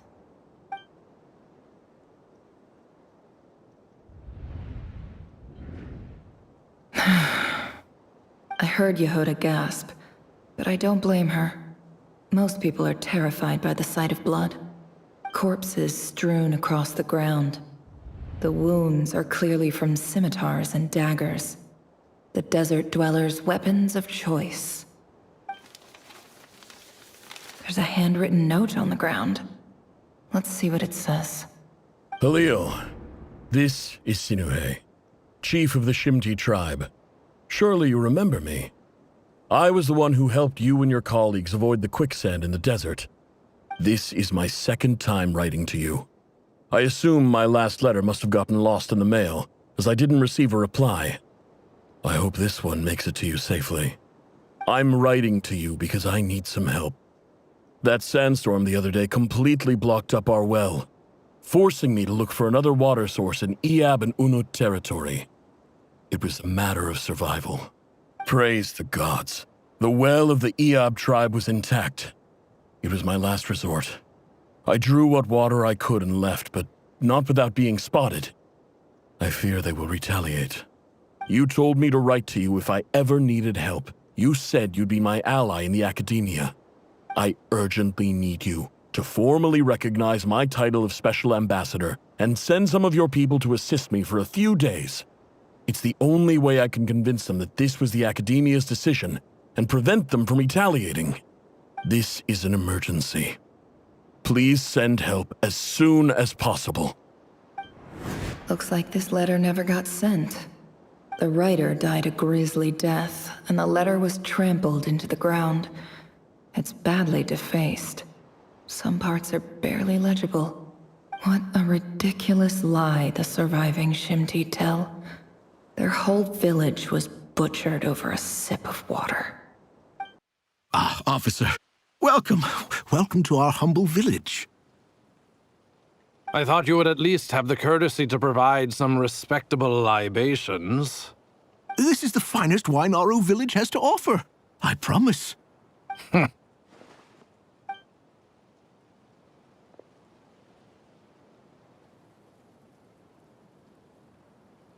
The Academia has agreed to reserve a single space for a candidate from your village. But I remain skeptical of this entire endeavor. I highly doubt anyone in this desert possesses serious academic potential. Please, have faith. If not in us, then in our God. The child we found shows great promise. I beg you, take her away from this place. Give her a chance. Don't let her talent go to waste. I don't recognize her. New arrival? She showed up here a few days ago and we took her in. She's a really bright kid. Please help. I'm begging you. So, where are you from? Nowhere special. Just a sand dune. What about the rest of your family? How many of you are there? Just the one. It's only you? Correct. So, no brothers, no sisters, no mother or father? Any who have slept on a bed of sand, I call my brothers and my sisters. Apart from that, I have no family. All right. Get over here. Sign your name on the form.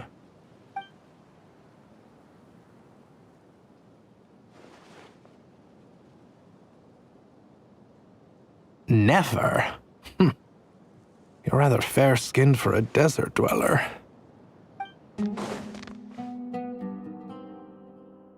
Nefer, this term's assignments have been issued already. Please read through the materials thoroughly, conduct your own additional research, and then write an essay on the topic. Yes, Professor, I'm aware. I just had a couple more questions I wanted to get your perspective on. Oh? Please, ask away. Well, I saw the other students' problem sheets, and I couldn't help but notice that my assignment is much easier than theirs. Do you really think I'm a weak student? A weak student? Goodness, no. Quite the opposite. You have a sharp mind, almost too sharp. I think what you're saying is, a weak student wouldn't have noticed the discrepancy, and if they did, they certainly wouldn't complain about the lighter workload. You see, sharp as they come. You see things the way they are, and I'm sure you know why they're like that. Because of where I come from. Because I'm different. I'm sorry, Nefer. I don't like it any more than you do. It's just... Anyway, you said you had a couple of questions. What's the other one? I wanted to check. If someone sent me a letter to the academia, where do I go to collect it? Ah, your family wrote to you. Well, as long as they put your name on the envelope, someone should hand it right to you. Not exactly. It's not even a recent letter. I was just curious where the mail would end up if no one collects it. The House of Dana, I expect. I know there's a box for unclaimed mail somewhere in there, probably sitting on a shelf. Whatever you're looking for, that'd be the place to start. Okay, got it. Thank you, Professor. Oh, don't mention it. Honestly, I feel like I failed you. I'm supposed to be your teacher, but I haven't taught you anything. Hey, don't say that. You're a great teacher, and you do your best for all your students. But the rules are the rules. You're not allowed to teach students like me. It's not just the academia either. The whole world bends over backwards for the successful and leaves the losers to suffer and die. Oh, my dear child. Don't tell me you've given up on life already. I haven't. I just think that if you want to make it in this world, you have to find a way to become successful. This must be it. A big cardboard box full of unclaimed mail. And probably some letters that ended up here by mistake, too. Let's take a look. Whatever. This isn't what I came here for. Moving on. I'm not exactly holding out hope that a letter sent from the desert would even make it here. But if it did, where else would it end up if not in this box? I can't believe how much discarded mail there is. Must have been years since someone last went through it all. And this is just one box. The whole House of Dana is boxes on shelves. I don't believe for 1 second that any human being has sat down and read through all the documents in this place. Who has that much free time on their hands? Wait, could this be it?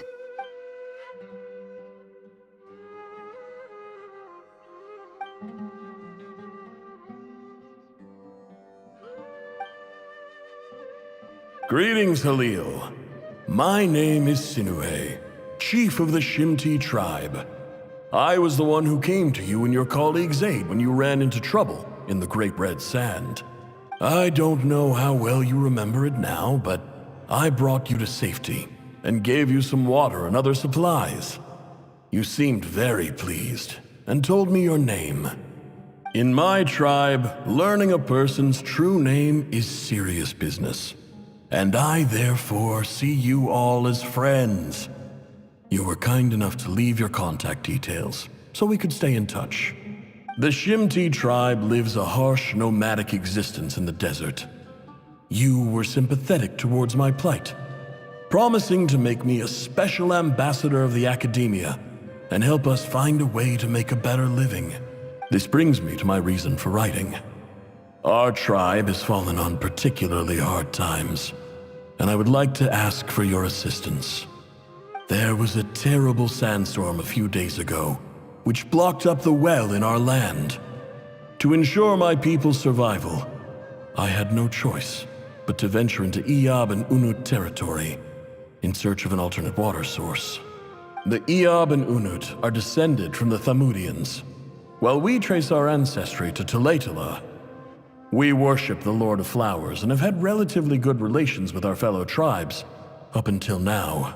I found a well belonging to the Eob tribe. They declined to help us, but I really had no other option, so I took some water to keep me and my tribe alive. My actions are certain to incur their wrath. When we met, you assured me that you would be my ally in the academia. I would like to take you up on that offer, because I really need your help. I wonder if you could send an academia representative to meet with me.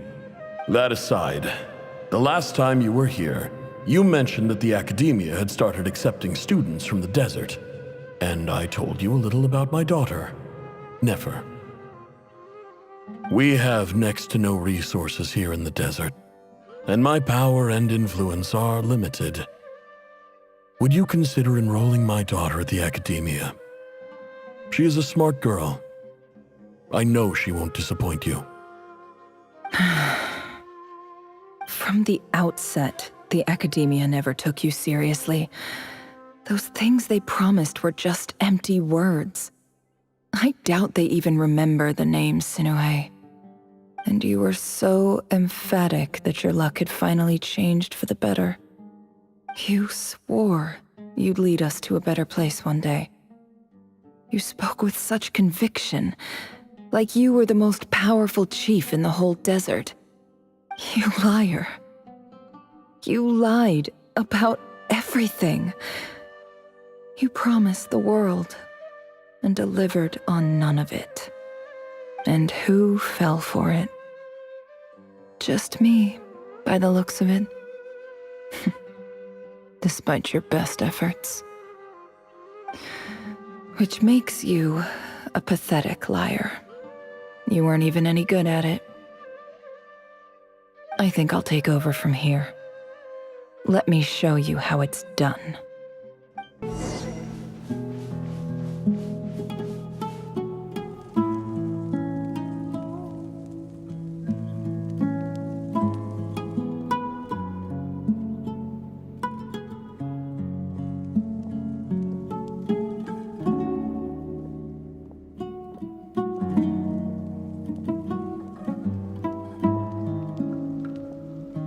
It's a pleasure to meet you, Mr. Arif. So, what does the Academia want? Since they've sent their special ambassador, I assume there's a big business deal to be made. If not, I'd be very disappointed. Please, sir, lower your blade. You're lucky I'm the one they sent. Not all special ambassadors share my admiration for the Eob people. The ever-shifting balance of power in the desert reduced the once great civilizations of this region to rubble and sand. But the story of the Eob has a very different trajectory. Others grew weak, but you grew strong, beginning in obscurity and moving to prosperity. You're the only ones who defied the trend. Huh. So, you do know who you're dealing with? This well is the perfect symbol of your strength, is it not? It used to belong to the Unut, but it looks like you have control over it now. You're not wrong.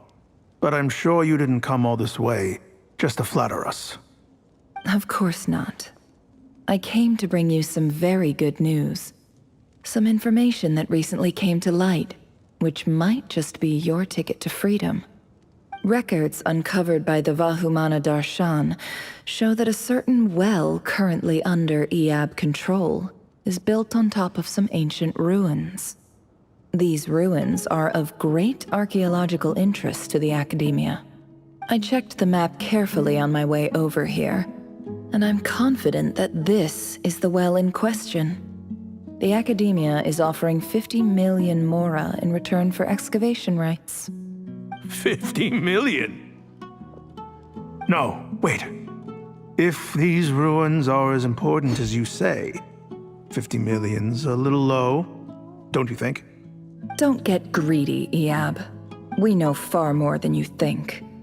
We know that you seized this well by force. Wasn't that the first step in your rise to power? To drive away the Unut and steal their water supply? So what if it was?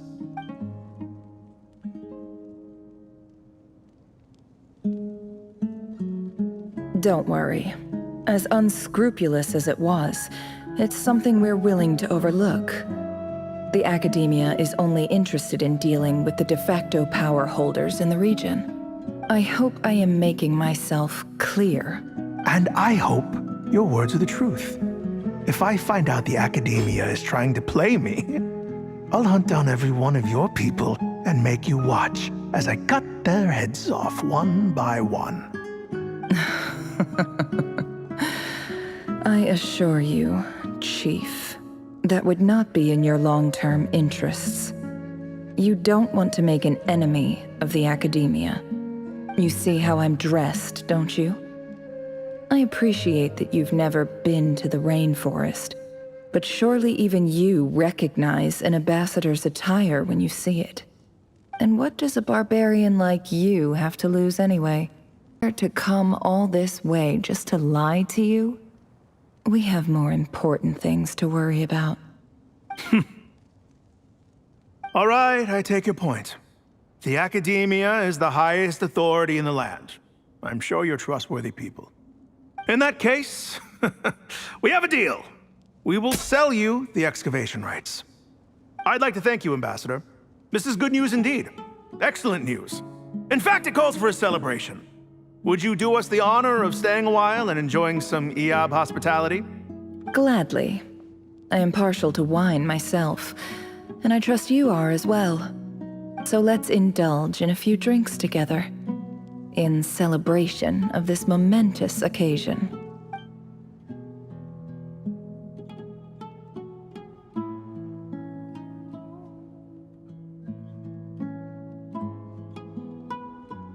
Chief!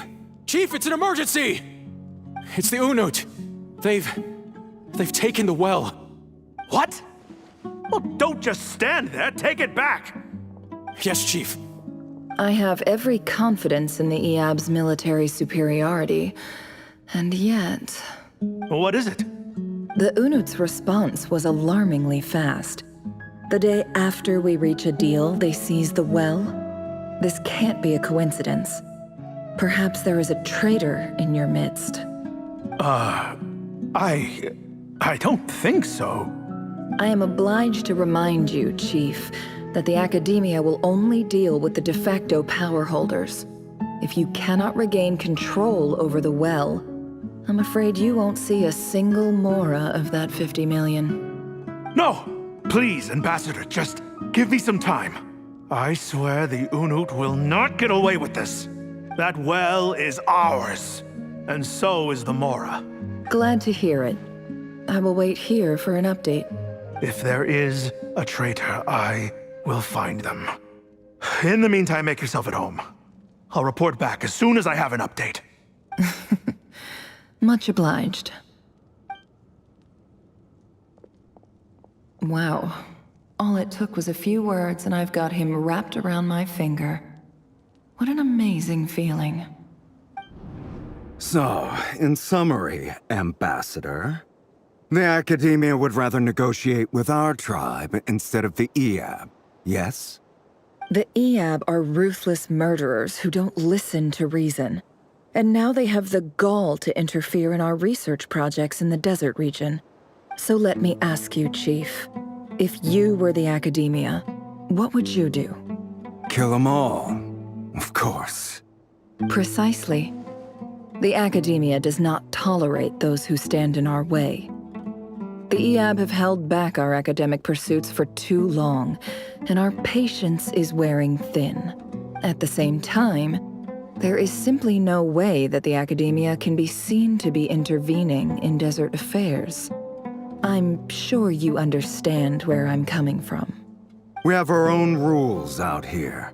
If the rainforest dwellers raised arms against a desert tribe, it'd start a bloody war. Right. We can't confront them ourselves, but we can support their enemies. The Unut have always had strained relations with the Eab, which makes you our natural allies. Natural allies. Weren't the Eab your allies once? You were quick to send them after us to protect your interests back when we stole that water. And now look at you. You're at each other's throats. Let me be clear. The Academia wishes to collaborate with the legally recognized rulers of the desert in this matter. We are asking for excavation rights to that well, and our offer is 50 million mora. Say no more. I believe we have an understanding. Good. Then I suggest you get to work. Get us access to that well, and the mora's yours. You see, Dad? Lying is easy when you know how. People will believe anything.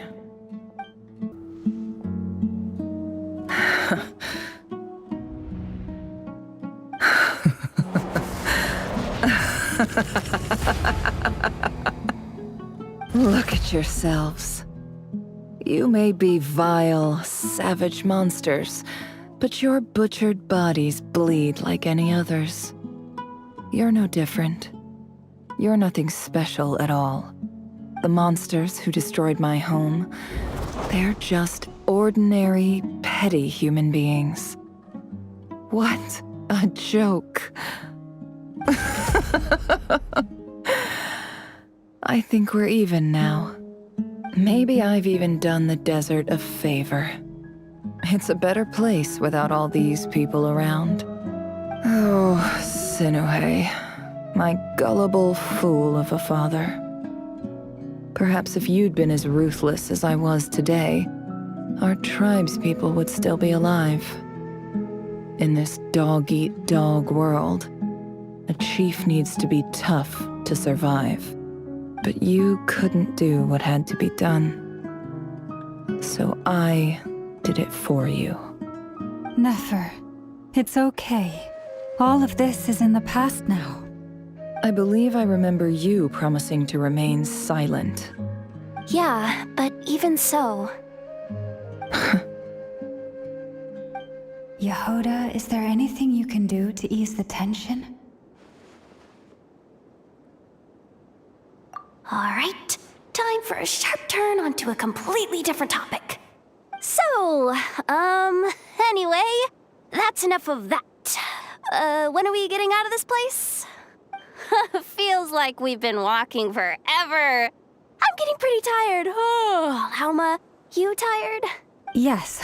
If we can find somewhere to sit down, I could certainly do with a rest. It's not far now. There should be a temple just up ahead. Yes. Really? A temple? That's where this story ends? I guess that's how things go in the desert. Desert dwellers can never escape their destiny. Or so everyone says. I never wanted to believe it, but looking back now, I'm as desert as they come. You mentioned a temple. What's waiting for us there? My biggest trade secret of all. Ah. Then I'm guessing it's where you got your power from. The power to peer into other people's minds. I didn't know you were clued up on any other religions. I'm no expert in the history of Sumeru, but since you come from the desert, I would imagine it has something to do with King Deshret. Sounds impressive.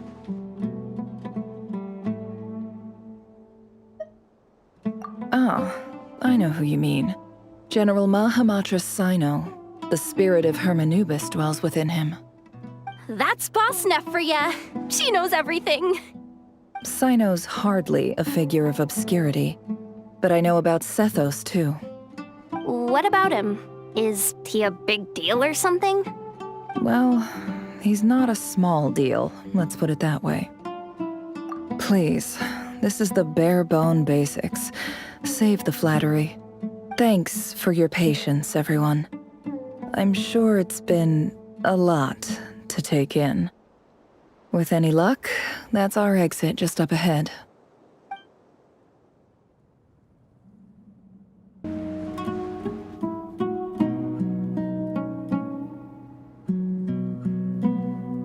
Uh-oh. Uh-oh. I'm totally out of my depth here. I don't have anything to add about any of this stuff. Like, look at that statue, for instance. I want to do the whole name-dropping, this girl knows her stuff thing too, but I've never seen anything like it before. A statue with the head of a bird. That's Thoth, the Ibis King, one of the 7 pillars of King Deshret. The legends say that he, the Crocodile King, and the Goat King were the 3 retainers of King Deshret. Let's take a look.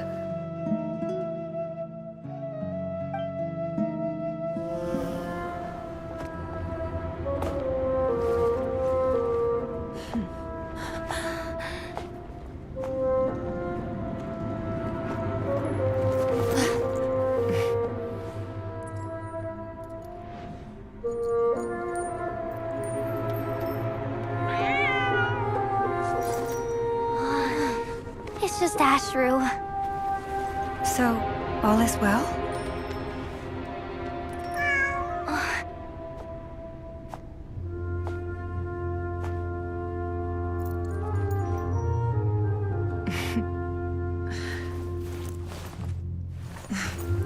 Typically speaking, at this point, the world disintegrates. Then we find ourselves back in the outside world. Besides, these are my memories. There's nothing to fear. You're sure? Of course. It's almost over.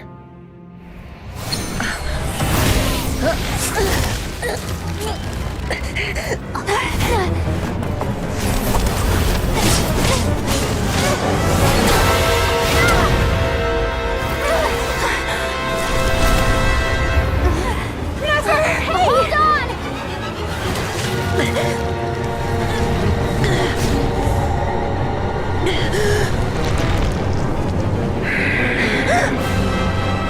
Knowing too much is always a death sentence.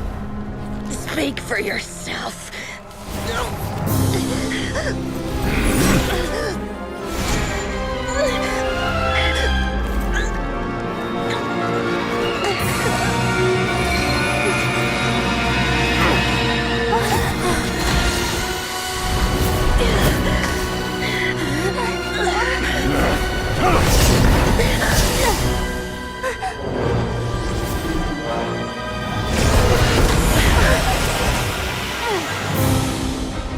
How repulsive.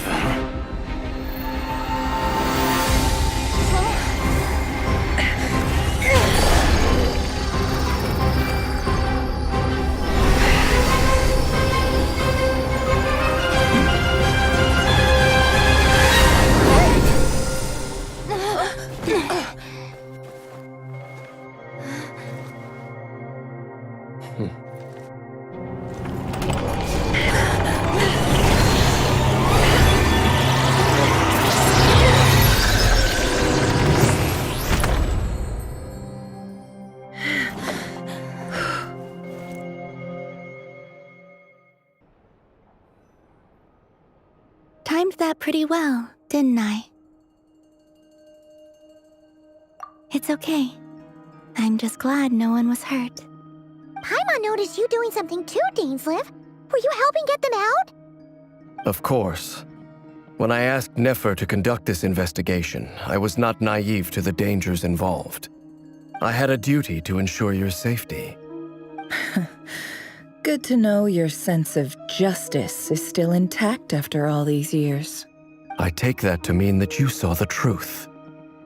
That comes as a great relief. I certainly did. And thanks to your help, I also managed to trap Rerir inside the chess set. Whoa, really? How'd you manage that? Well, to be honest, I sensed that something was wrong long before we made it to the temple. By using this fragment to probe into Rerir's past, well, the monster formerly known as Rerir, it seems I alerted him. I was tracking him, then he caught on and started tracking me too.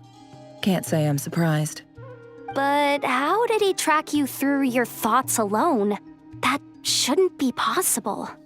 Rerir was a secret agent who reported directly to the Vinster King. He is an expert at finding a trail and hunting down his pursuers. No wonder. He infiltrated the chess set, read my thoughts, and built a new virtual chess set inside of it. That's why we weren't able to leave at first. Speaking of your chess set, it's quite a remarkable item. Would I be right in thinking you have some connection to King Deshret? You overestimate me. I only have a connection with one of his underlings, the Ibis King. You all saw how this came to be. A long time ago, the Eab massacred my tribe, the Shimti, in our home village. A few years later, I enrolled in the academia, where some new information came to light. The Unut and the Eab fought a bitter battle over the rights to a well, all for the sake of a non-existent 50 million mora. The Eab ultimately won that confrontation, but their victory came at the cost of almost every warrior in the tribe. The final blow to the Eab came at the victory feast, when an Unut assassin beheaded their chief right before my eyes. The remaining Eab fled and have been scattered to the winds ever since. Having gotten my revenge, I returned to my hometown, where to my surprise, the nearby temple was still standing. There it was, seemingly immune to the relentless hostility of the desert, while my tribal home lay in ruins. As I stood there gazing at the temple, I noticed a cat just outside.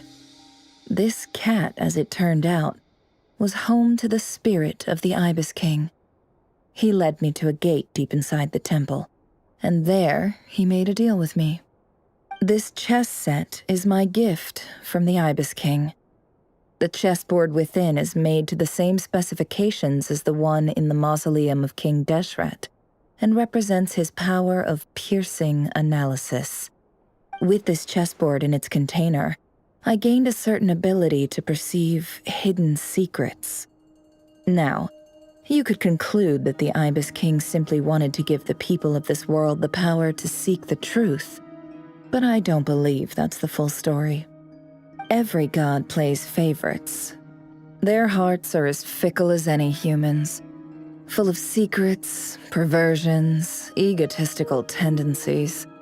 But precious few gods are willing to admit this. It is the same with all powerful forces, including fate itself.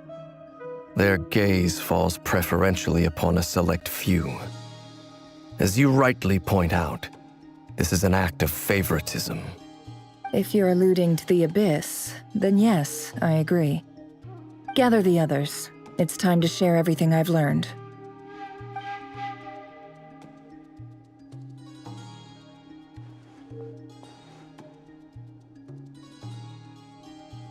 Thank you all for being here. As promised, I did some further investigating into the Recher of Solnari's background. I am pleased to report that the investigation has been most fruitful indeed. The Recher of Solnari, real name Rerir, was once a Conrian subject who served the Vinster King. I will now share the important details of his story. Please save any questions or comments for the end.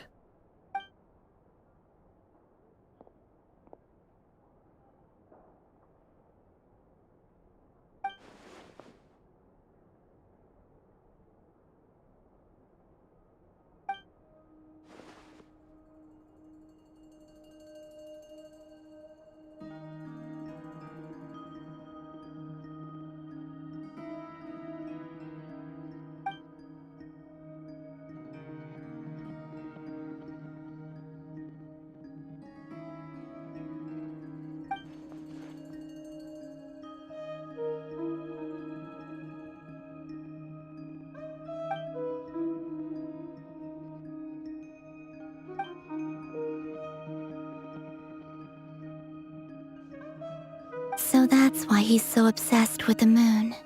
A tragic tale, to be sure. But it does not excuse his many transgressions. No matter how much Rerir suffered in the past, the fact remains that he is what we know today as the Wild Hunt, wreaking havoc upon innocent lives in Notcry. He becomes more dangerous with each passing day. If left unchecked, it is simply a matter of time before all of Tevat suffers the consequences. This is a threat that the Knights of Favonius cannot ignore. A question for Miss Columbina. Forgive me if this is presumptuous, but have you ever seen the spatial gateway that appeared in Rarir's memory? Never. But I have heard stories of something called the Moon Gate, and this seems to fit the description. Miss Lama, any thoughts on this? In the lore of the Frost Moon Scions, the moon is believed to hold many secrets. Some sources speak of ancient knowledge, others of a gateway to the unknown.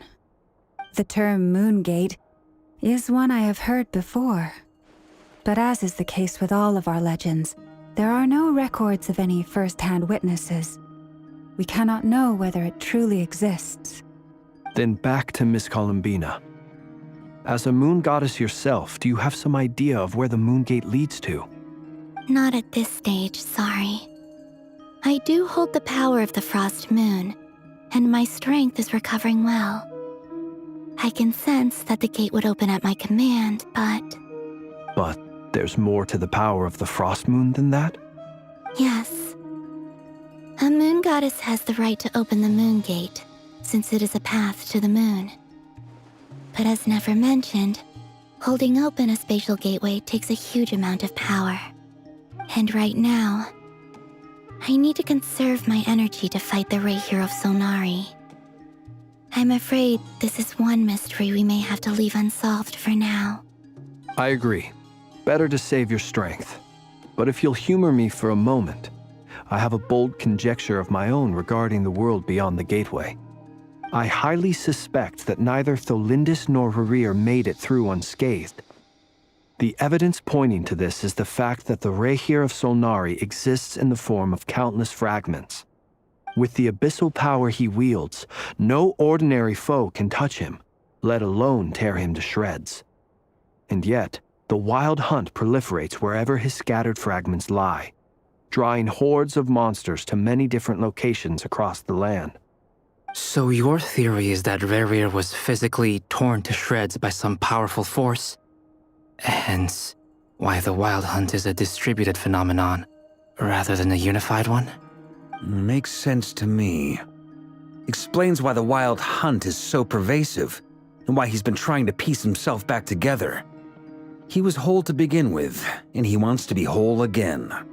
Without the power of the Abyss on his side, he almost certainly would have perished the moment he was torn apart. But the Abyss, much like a curse, has kept him alive. I could not agree more. The power of the Abyss is most surely a curse. It is a compelling explanation, and one that accords with my present understanding of Abyss creatures. Whether the life form in question is primitive or advanced, if a curse has extended its lifespan unnaturally, it will continue to survive in spite of everything. This raises some interesting questions. I will run some experiments and see if there is any validity to my suspicions. That being said, regardless of whether my research bears fruit, I would like to thank Miss Nefer for conducting such a thorough investigation. Already, it has greatly enriched my understanding of the entity we face. My pleasure, Mr. Albedo. I too hope that the information I have shared today proves useful as we look to formulate the next stage of our plan. Hey! What is it, Dainsleif? You look really upset! It's just... when I think of the man I once knew as Rarir, I struggle to understand why things had to turn out like this. The two of you used to be friends, didn't you? I don't know if these words will bring any comfort, but my heart goes out to you. Mine too. We can never know all the hows and whys of the way things are. The moon and stars are full of untold secrets and lies, and the skies are host to many more mysteries than these alone. Yet, none of that can begin to compare with the complexity of human life. Those are the first comforting words I've heard in a long time. Thank you both. Well, I think this is a good place to end today's meeting. I'm sure Nefer needs some time to recover. She's been through an awful lot today. That's very thoughtful of you, Lama. Of course. Sounds good to me. Take some time to rest and digest before we reconvene to nail down a plan.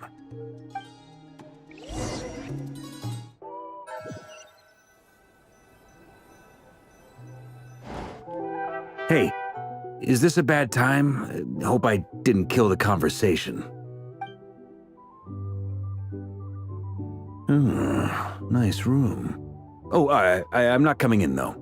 Why not? It's just a hotel room. If it's all the same, I'll just stay out here. I might not look the part, but I'm technically a knight. Barging into people's private quarters isn't the kind of thing we do.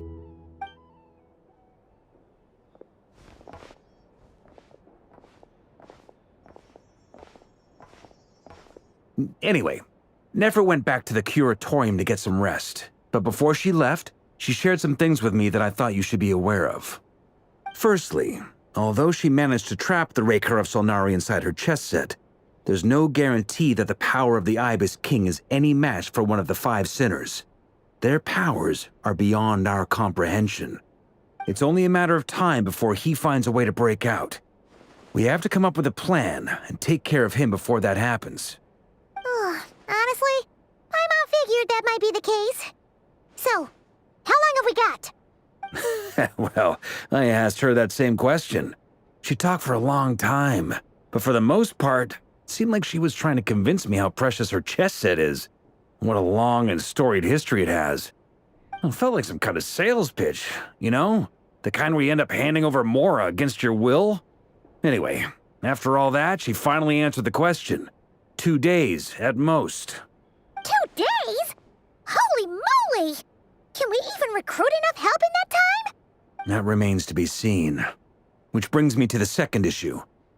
Dainsleif is obviously conflicted about this whole thing. But given how little time we have, there's no way we can pull this off without his help. You have some history with him, right? Do you think maybe you could talk to him for us? Great. I appreciate it. All right, on to item 3. So, Albedo, Durin, and I put our heads together and came up with a plan. Can't promise it's gonna work yet, but at least it's a start. We figured we'd bounce the idea off you first. We'll explore it further once everyone's recovered. Oh, Paimon's dying to hear this. All right, so here's what we're thinking.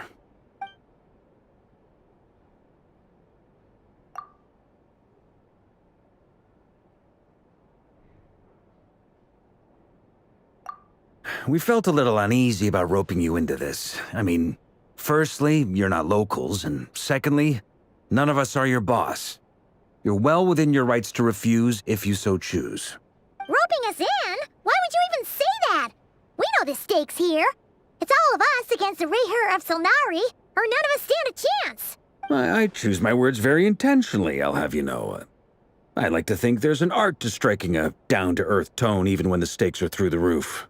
Sir Varka, I have a few thoughts about this plan. I'm all ears. I think we can be more flexible with how the roles are allocated. In my view, the most sensible lineup would be like this.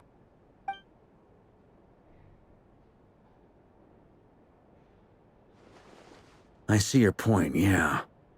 But if that's how we're going to approach this, you'd better make sure you're ready. To be clear, I don't doubt your abilities. Far from it. I just want to make sure.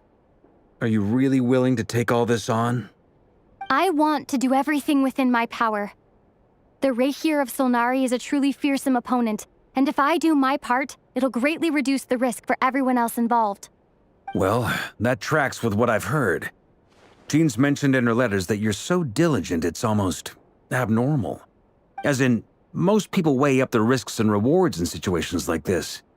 But you seem to just march towards danger without a moment's hesitation. Of course, everyone appreciates a fearless pioneer. But all that aside, I'm the Grand Master of the Knights of Favonius, and you're our honorary knight. I want to make sure your courage doesn't come at the expense of your safety. Thank you, Sir Varka. Well, I should be the one thanking you. It means a lot to have you on board. I'll give some serious thought to your suggestions.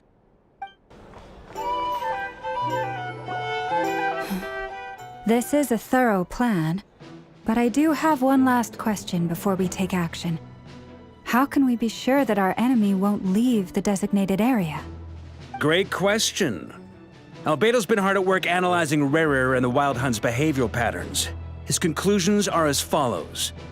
Firstly, from the earliest known confrontation until now, Rerir has never displayed any ability to manipulate the dimension of space.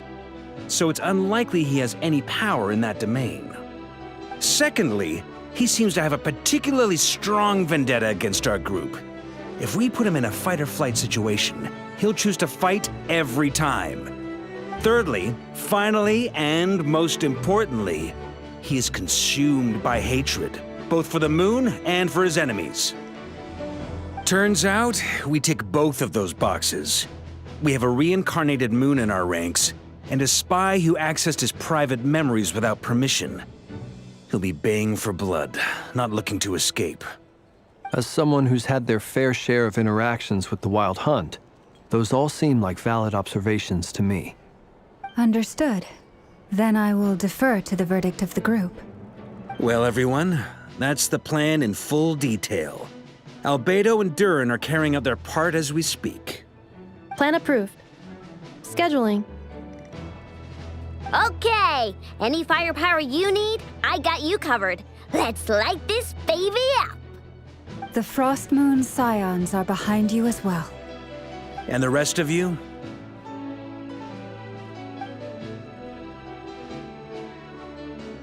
No objections?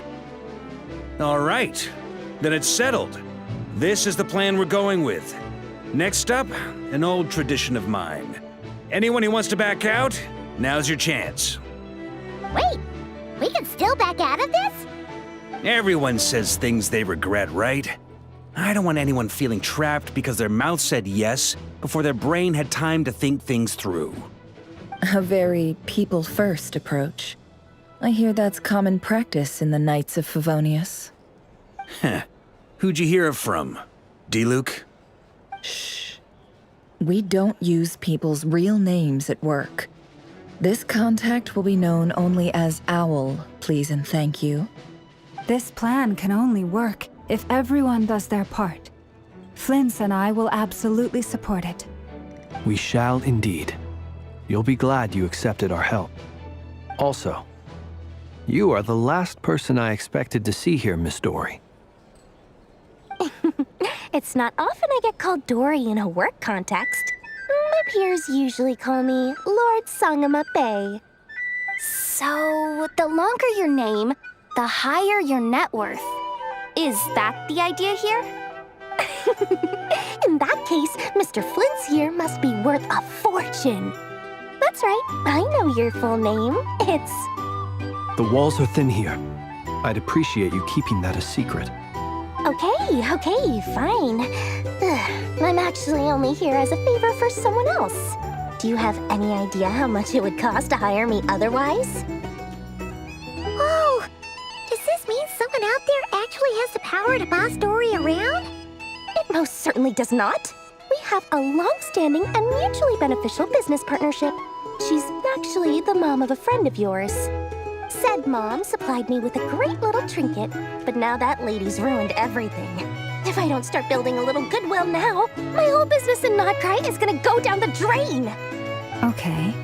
So what exactly is so special about this pendant? It's a lucky charm that a great mage made for me.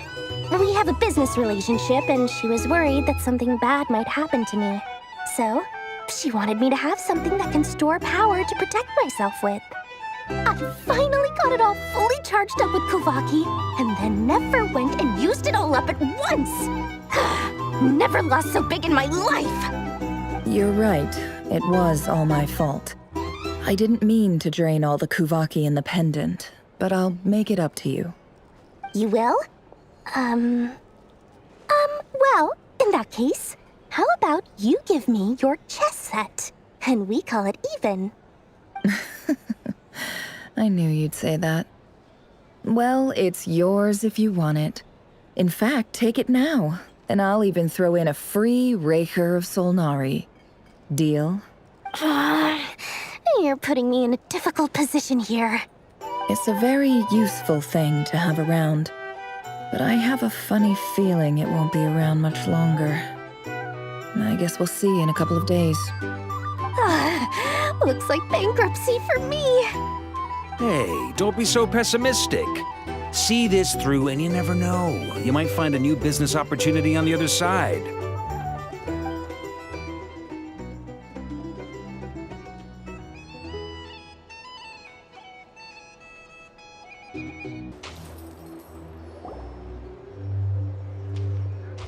Dory! How are things going? Feeling ready? Oh, I was born ready. We only have 2 days. You think Lord Sangamabe would let an opportunity like this slip by? Don't forget, when something's in high demand, the people with the goods on hand get to charge the highest price of all, even higher than the sellers taking advance orders. Ta-da! See? It's right here. Ah, it's so pretty. Did you make it? No, I have a supplier. We go way back, so he made me a very attractive offer. Aha! No wonder you were talking about Lucky Charms at the meeting. You've been getting Kaveh to make them for you. That's not the full story. It actually started a while back as a project between me and the Dendro Archon. Mage Alice once warned me that this world won't stay safe forever. There may come a day when everyone faces a great crisis. I passed this on to the Dendro Archon, and she secretly brought together a research team made up of Sumeru's top scholars to invent a technology that could keep people safe. I won't go into the details because it's all very complicated, but if you want to know more, you can ask the Dendro Archon about it sometime. Anyway, point being, it was the Dendro Archon who asked Kaveh to build this little contraption. As one of the top Kashara War talents, he was the obvious choice. Took him long enough. He stressed over it for ages. Must have gone through at least a dozen designs before producing a final product. But that's Kaveh for you. Marak delivered it to me a couple of days ago, along with a letter from Kaveh. Could I ask why I'm sending this technology to you? What's your proposed use case? Has it been approved by the relevant authorities? So nosy. My fault for sending him the research permit to begin with. Surely Nahida must have told him you were involved in this project. He was probably just nervous because you're always so secretive about your business. Could be.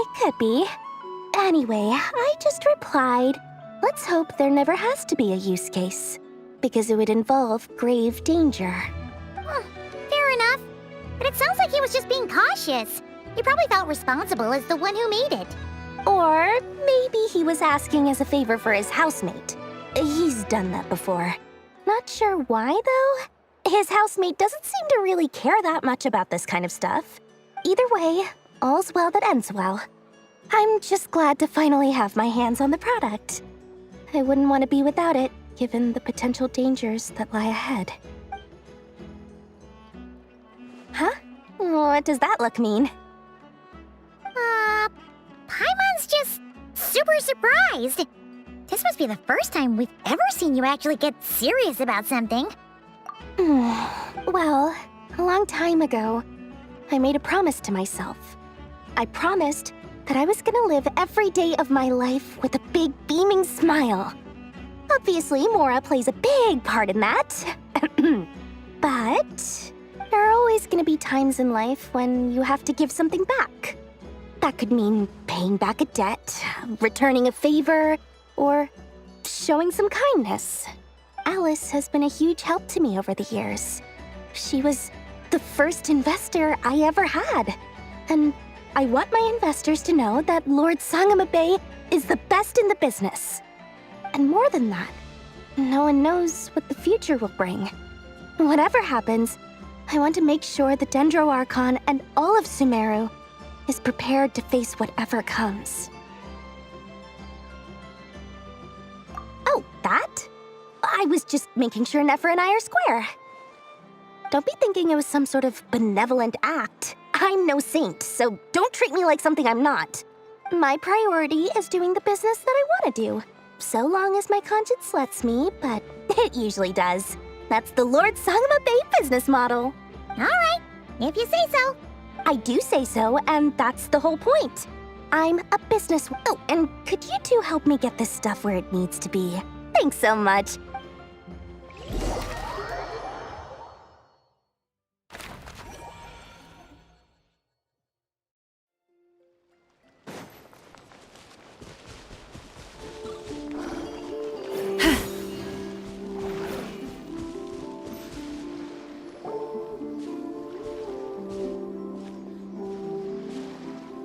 Traveler, Paimon, it's good to see you.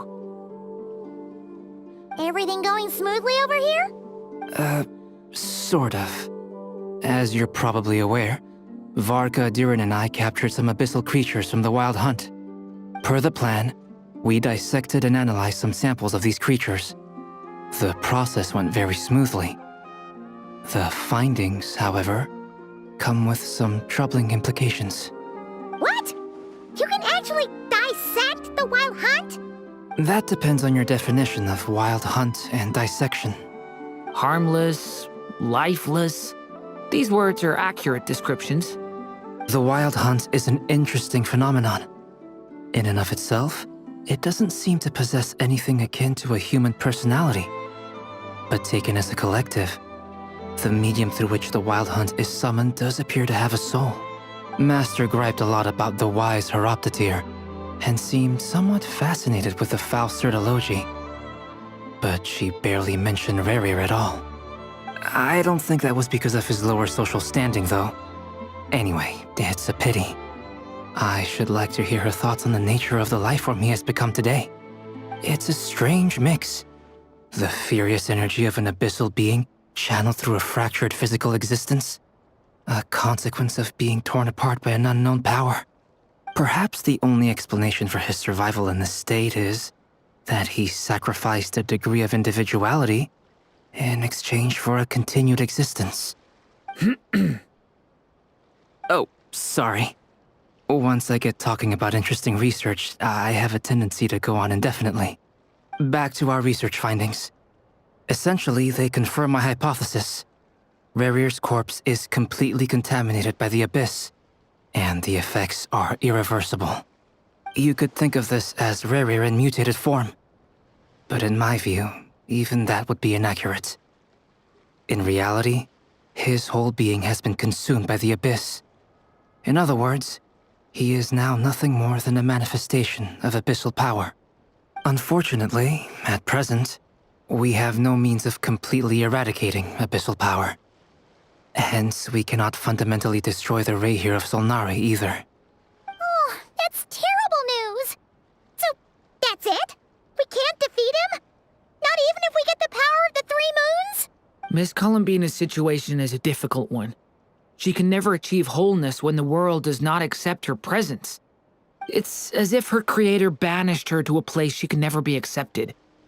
It means she spends most of her energy just on her own survival. Given the circumstances, it's only natural to despair. But we must see this plan through to the end. Time to kick off the backup plan. Oh, Paimon almost forgot! This is for you. Dory asked us to bring it. Ah, how wonderful. Well, thank you for making the trip.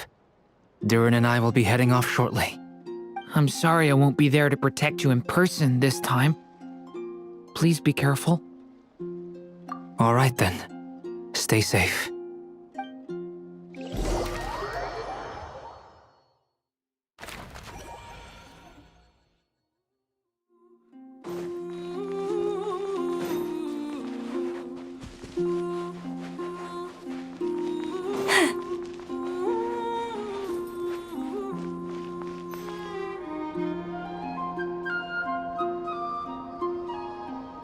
Miss Lauma, is everyone here? Yes. The fate of my flock is in your hands, Grandmaster Varka. Please keep them safe. My lady, what are you saying? Within the next 24 hours, we will face the biggest crisis the world has ever seen. This is not a burden that we deserve to bear. but I believe that we reap what we sow in this life. So I intend to act. I must do what I think is right. For me, that means fighting for the future of Nodcry. This gentleman is the Grand Master of the Knights of Favonius, Varka, Knight of Boreas. In my absence, please follow his lead. Hey, everyone. Guess I should introduce myself. Well, to start with, I know my way around a battlefield. Biggest strengths are honesty and hard-workingness. Anyway, point is, I don't intend to let Lauma down. I'm gonna do everything in my power to keep every last one of you safe and sound.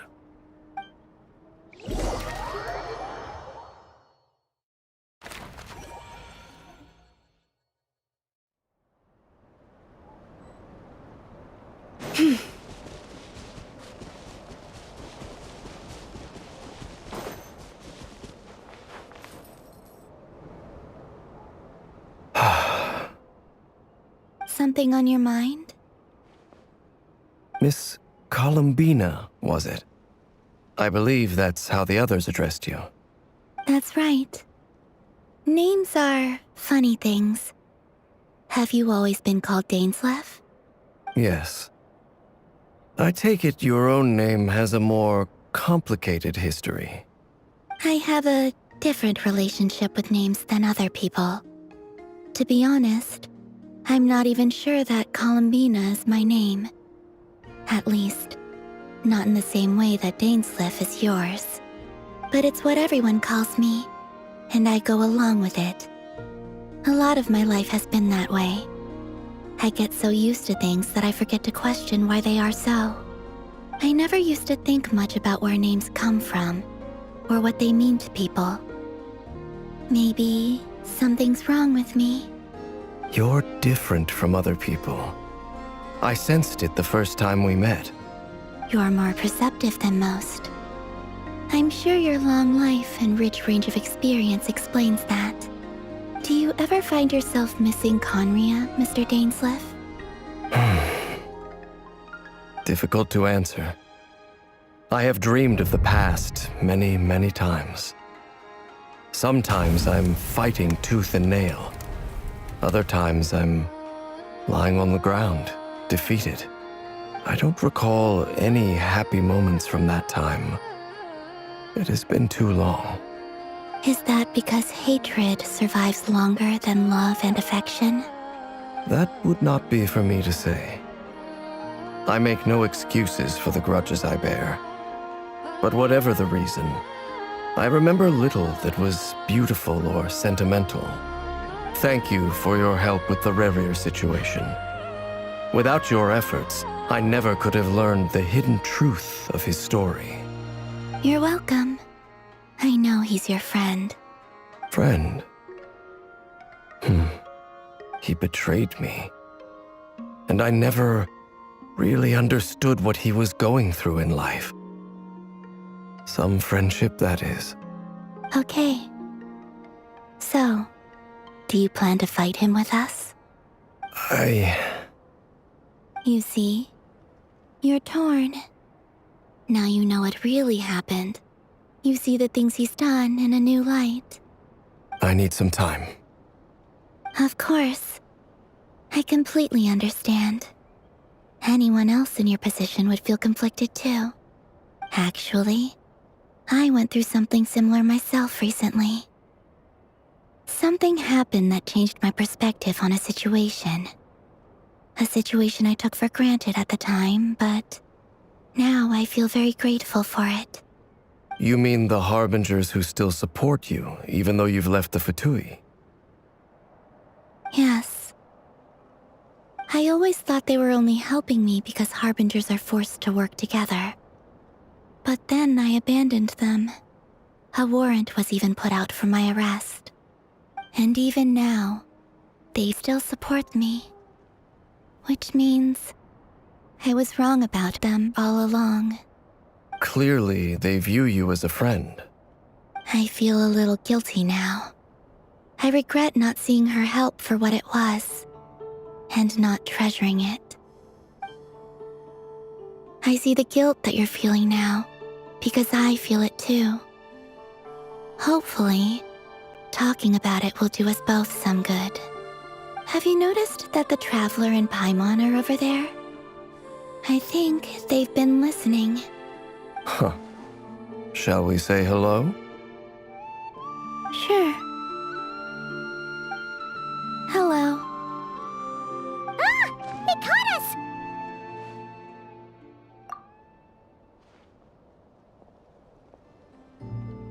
I apologize for making you worry. No doubt you wish to know where I stand on the plan to take down the Recher of Solnari. I'm afraid I need a little time, but I will seriously consider joining you. You will? Oh, thank you so much! Everyone will be so grateful to hear that! They needn't be. This was something that I was going to have to face up to eventually. That doesn't matter to them. They're grateful to you regardless. You can't control their gratitude, so just accept it. And then, have a think about whether you're willing to join us.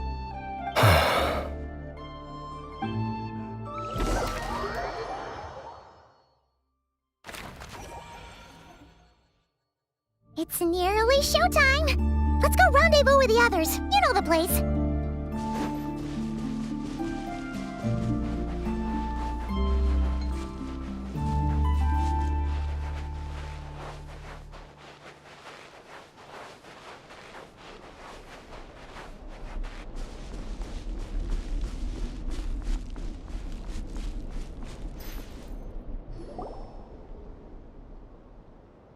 Ah, you're earlier than I expected. Hey, Flint's! Been waiting here long? Not too long. I came a little early so I'd have some time to think. Are you nervous about the battle? Quite the opposite. I'm reminiscing on my past battles. When I was awakened by the Ratniki, I had not touched a weapon in many years. I felt like the battlefield was not where I belonged. But after waging war against the Wild Hunt for so long, I came to realize something. A life of absolute peace is simply not a possibility for me. My restless flame indicates that somewhere inside of me, there is a deep yearning to root out the evil in this world. Oh, that doesn't sound like such a bad thing. Well, in the past, when I was a Fae whose primary concern was hibernation, it was hardly ideal. But it certainly serves me well here in the present. And I am delighted to be able to join forces with you in this endeavor. Looks like I'm not the first to arrive. Ah, Miss Lauma.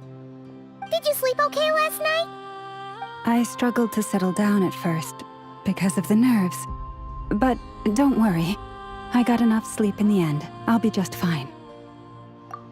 Please, I'm just doing my part. Never! Over here! Aino asked me to relay a message. She said Anefa will be on high alert and keep a close watch over all secondary districts where defense is required, providing support as necessary. Meanwhile, Aino herself will provide range support to us directly, using her latest invention. Excellent. My thanks to all involved. The chess set's looking a little unstable. It won't hold him much longer. We should be prepared to engage at a moment's notice. No sense sitting around waiting. Let's make the first move while we still have the option. I agree. Paimon, find a safe hiding place. Got it! Be careful, Traveler! I will.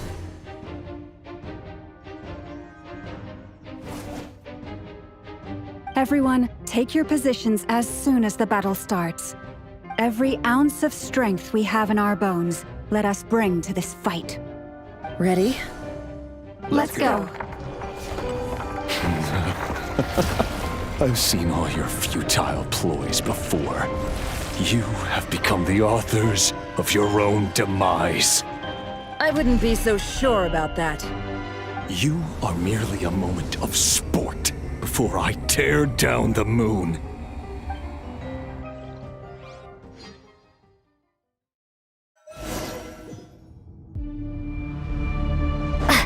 Stay on your toes. Moonlight. Now, get out of my sight!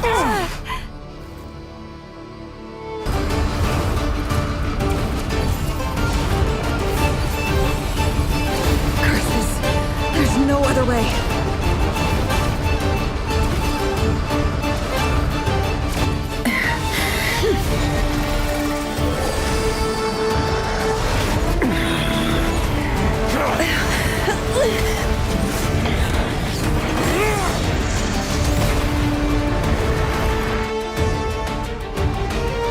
The only way to defeat Rarer is to borrow his own power. That means Columbina will have to disappear while you two bear the brunt of his attacks. You have to hold on. Find a way to keep him focused on killing the two of you.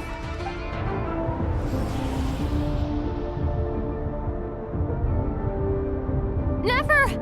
Your eyes are bleeding. Soon you will be powerless to resist. And then, I will reduce you to dust. But that dust will plague your memories. Come on, keep holding on. Any other tricks up your sleeve? Let's see them. As entertaining as they are, you've backed yourself into a corner. You don't fool me. I see your fear clear as day. I have to stoke his rage. Make him unleash everything. You fear what you could never defeat. You fear the thought of never being able to save your beloved. You cannot win the fight against fate, Rarer. Is that what you think? Well, now it's your turn to feel afraid!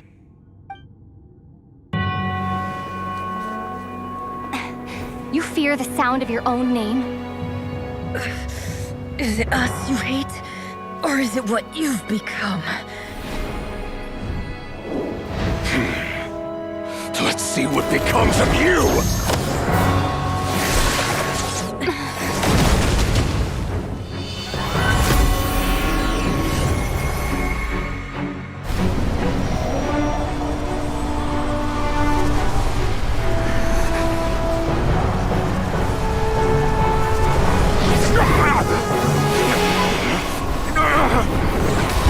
What's happening? That power. I've seen it before!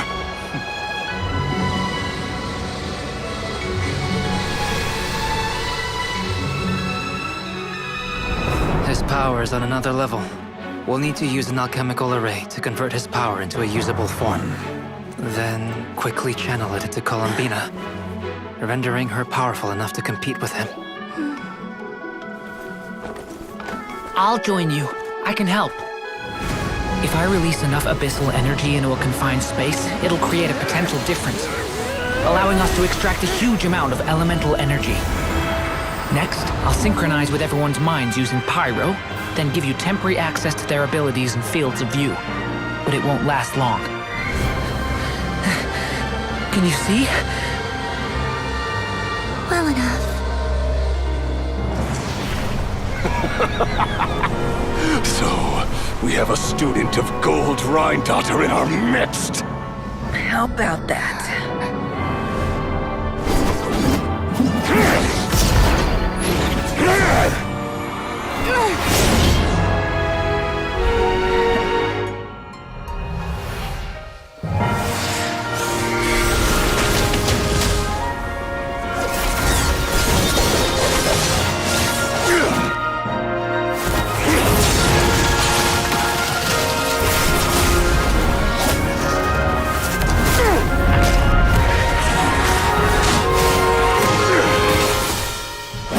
You use my own power against me? Just like how you stole Kuvaki. Look familiar?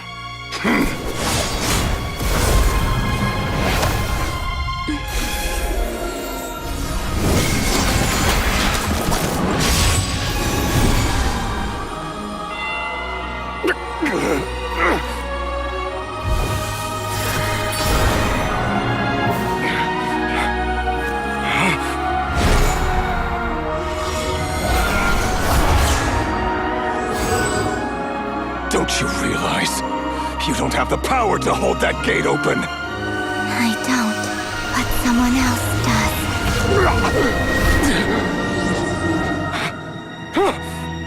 Goodbye, Rerir.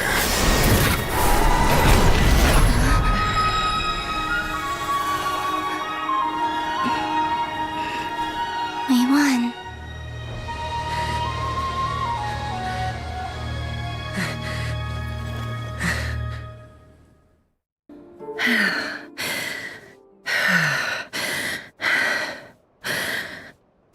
Nefer, how are your eyes? They're fine. Apart from the blindness, of course. It's not too late. Let me handle it.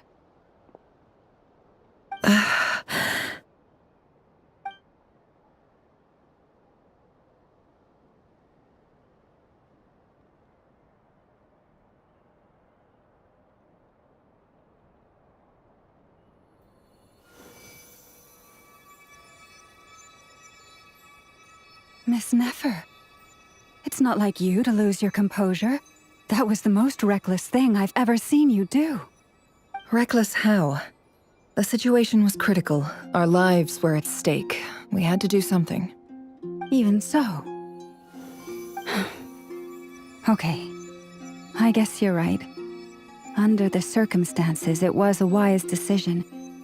You traded your eyes for an incredible victory. In business terms, I suppose that's a huge return on investment. I'd be hard-pressed to argue otherwise.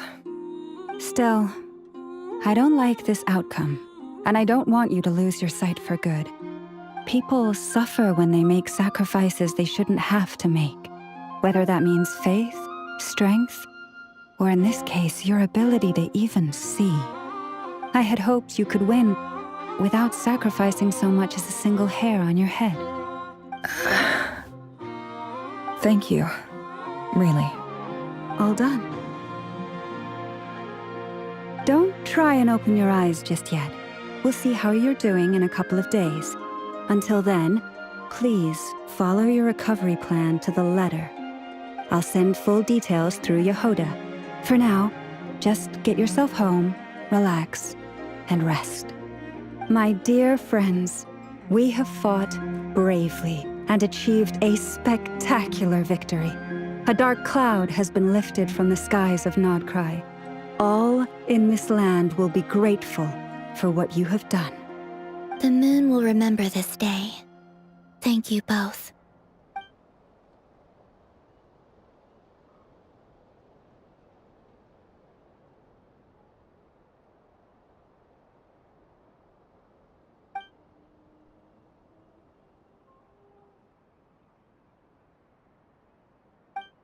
There's something I want to let you know. What is it? When Durin connected everyone's minds so I could access their powers, I also felt everything they felt. And since Nefer's eyes were injured, my eyes are hurting now too. Huh. Hold on. Let me try. I only feel the pain. There's no actual damage. I just thought I should tell you. You're right. There's no damage. That's a relief. But I must say, I'm surprised to hear the Kutar share something like this with me. In the past, you never used to open up about yourself. Things are a little different now from how they were. I'm learning to share how I truly feel with my friends. Friends? You have no idea how glad I am to hear that.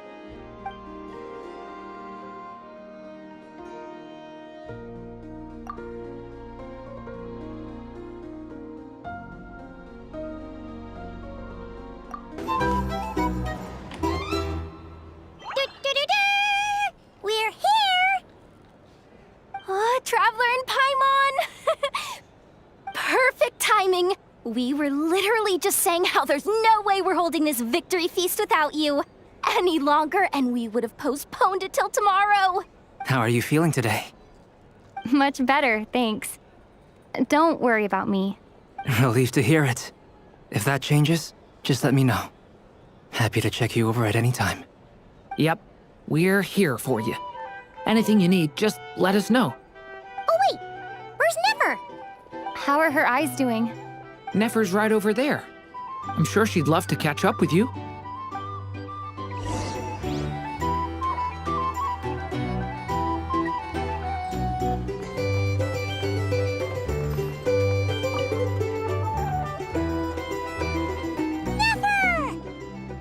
Traveler, Paimon, are you recovering well?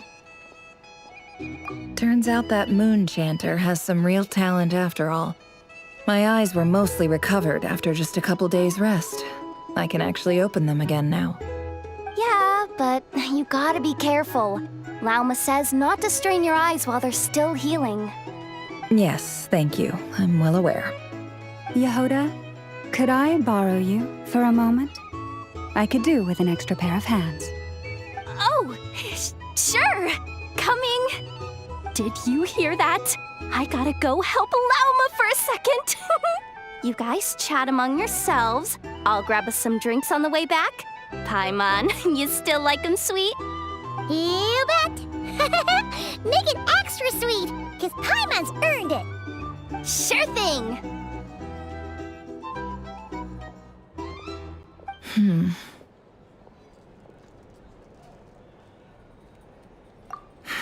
The Raker of Solnari.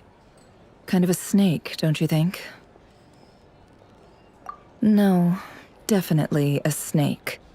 A poisonous one who spewed his venomous hatred everywhere. Anyone who seeks revenge out of hatred for other people has become a snake. That's something my dad used to say. Perhaps. I'm sure it sounds like a very wise and open-hearted perspective to your ears. But me? I think hatred is a perfectly justifiable emotion.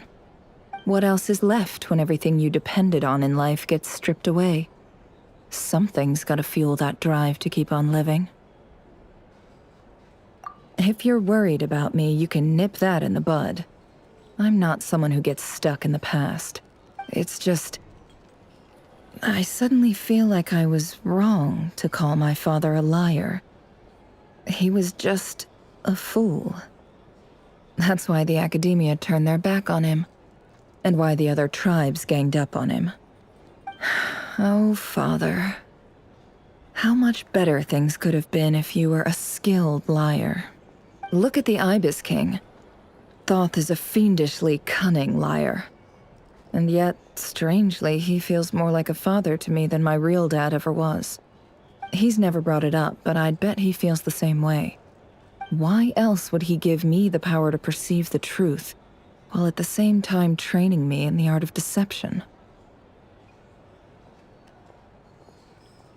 Well, King Deshret banished him to Aru, which is essentially a prison, and posed 3 questions to him. He promised that he'd have his freedom if he could find the answers. His response was to take on a physical form and approach me, hoping that I could become his envoy and search for one of the answers on his behalf. Did he really think I'd fall for that? He's stuck there. He can't make me return what he gave to me. So that's enough for you to decide he's nice, is it? He's a prisoner, and he was scared. So he decided to perform some good deeds to win people's approval. He lives in fear because he's a deceiver. How is Rerir any different? You can't work as a spy your whole life and expect a happy ending. It's preposterous. Yet I can't say I don't understand it. Liars live in the darkness of their own making. But it's still human nature to want to go on living.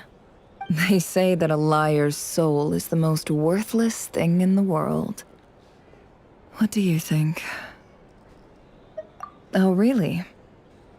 Well, it takes a very kind person to find compassion even for liars. If you ask me, the soul of a liar really is worth nothing. Because all they care about is themselves. For example, when something good falls into my lap, I don't go sharing the news around. Stops other people trying to steal it from me.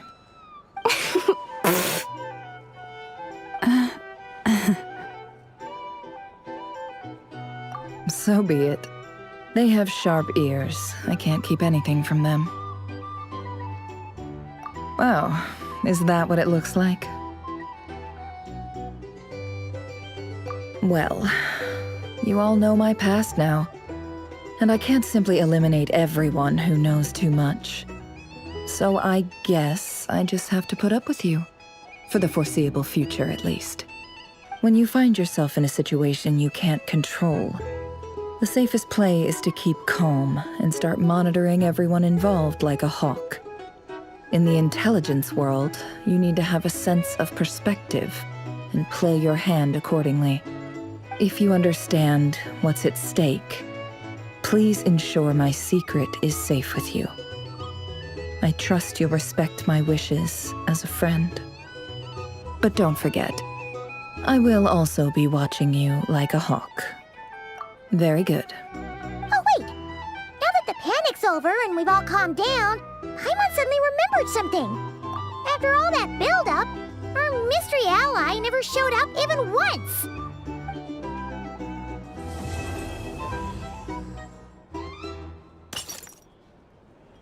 Huh? Am I imagining things? So, that close colleague who stayed behind with you? What's he been up to recently? Don't know, don't care. I get more normal human interaction from hanging out with Bosco too than him. Although, now you mention it, he hasn't bothered me in a while. I wonder if... If he's disappeared without a trace, it's the biggest gift he ever gave to the world. But I somehow doubt that's what's going on. He won't lie low forever. So we'd better stay on guard.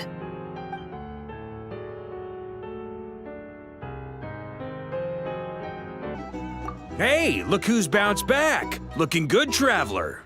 Seems like you've recovered. You won't need to take any more medication. Can I get you a drink? Huh? You know how to order at a bar now? You've sure learned a lot recently. Handling a drinks order is ridiculously simple compared to alchemy. Don't worry, I'll blend into society yet. Paimon believes it. You're clearly a fast learner, just like your brother. To be totally honest, though, Paimon didn't quite follow all the details when you first explained the plan to us. Don't worry, that's completely understandable. Unless you're a student of alchemy, it's hard to grasp the principle and how the process works. To put it in the simplest terms, we saw how our enemy stole the power of Kuvaki. And that gave us the idea of stealing his power to turn it against him. When facing an enemy you have no hope of defeating, it's best not to engage them in battle. So, instead of looking for a way to overpower him, we decided to help Columbina get strong enough to at least stand up to him in a fight. For this to work, we had to analyze his modes of attack, confirm who his main target was, and make sure that he wouldn't go beyond the range of the alchemical array. For added security, we prepared a total of 4 arrays. But to mitigate the impact of the battle, we identified one location in particular as the ideal spot, which is where the confrontation took place. The alchemical array absorbed his abyssal power. Then Durin processed it to render it usable by Columbina. That power enabled her to do what would otherwise have been nigh on impossible. What surprised me was that Dainsleif actually agreed to join us. Given his history with Rerir, he had every right to sit this one out. But we're extremely grateful for the decision he made. It must have been a painful choice to make. But I'm sure that making a decision was far better for him than staying in limbo. Absolutely. He was torn between 2 paths, but in the end, he made his choice and stuck to it resolutely. He doesn't strike me as the sort of person who'd stay trapped in limbo for long. Anyway, however you cut it, everyone gave a stellar performance. And now, it's time to kick back and celebrate. That's the only reason you're here. Yes. I've thought a lot about it. And I've realized that you, me, and Arlecchino should be friends. I think this is very important. So I felt I had to come and tell you. Well, this is a new one. I'm so moved. I can't even hold my teacup. If that's all, you can leave now. Do you not want to be friends with me? Or is it that you prefer being coworkers? What is this, Columbina? Are you deliberately testing my patience threshold? Right now, my politeness module is active. But if you say another word, I swear I'll shut it down. If your politeness module was active, wouldn't you say the word please at some point? Polonia, please see Lady Columbina to the door. Will you still invite me to your next tea party? What? Yes, I think you will. Bye-bye, dear Sandrone.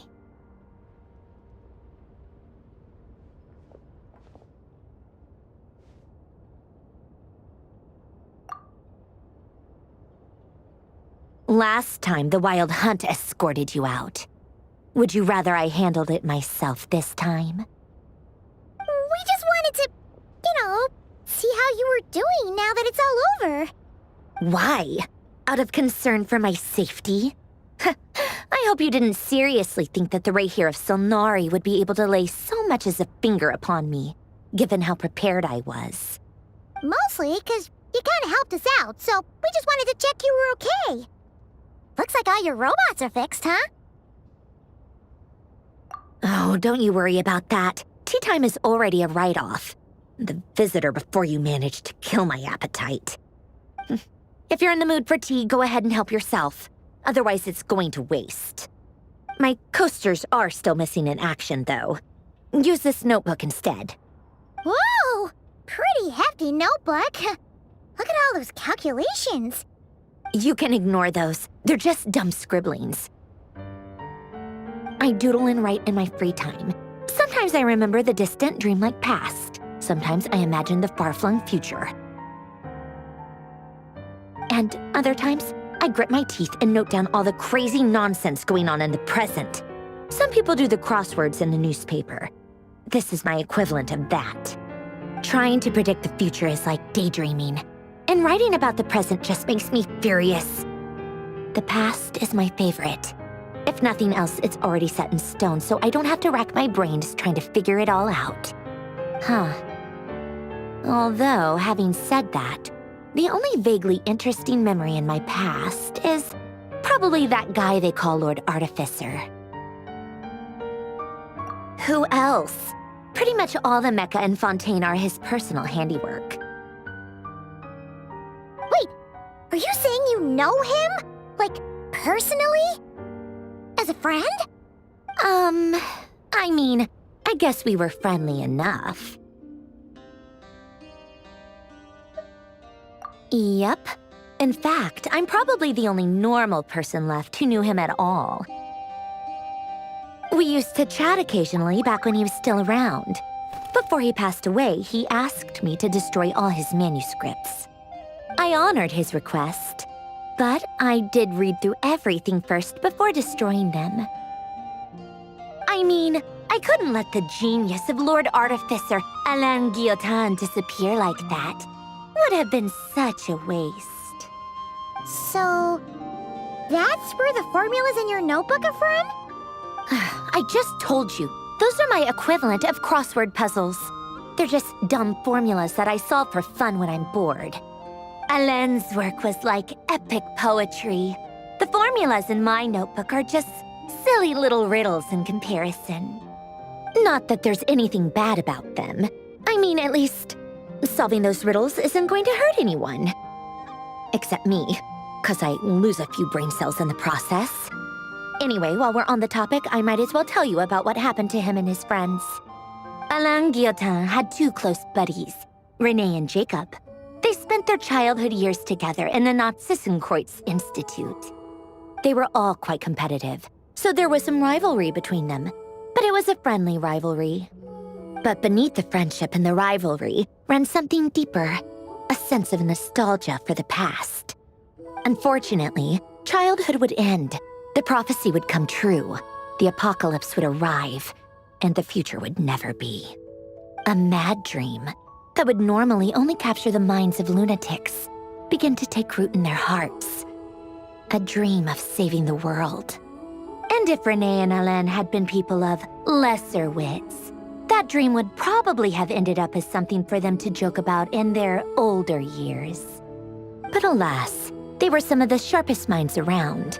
They nurtured that dream with the full power of their intellect, and it grew into something that ate away at their souls. The first of them to fall under its spell was Renee.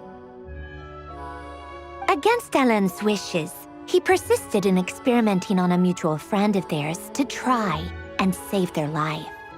Alain did not approve and parted ways with Renee.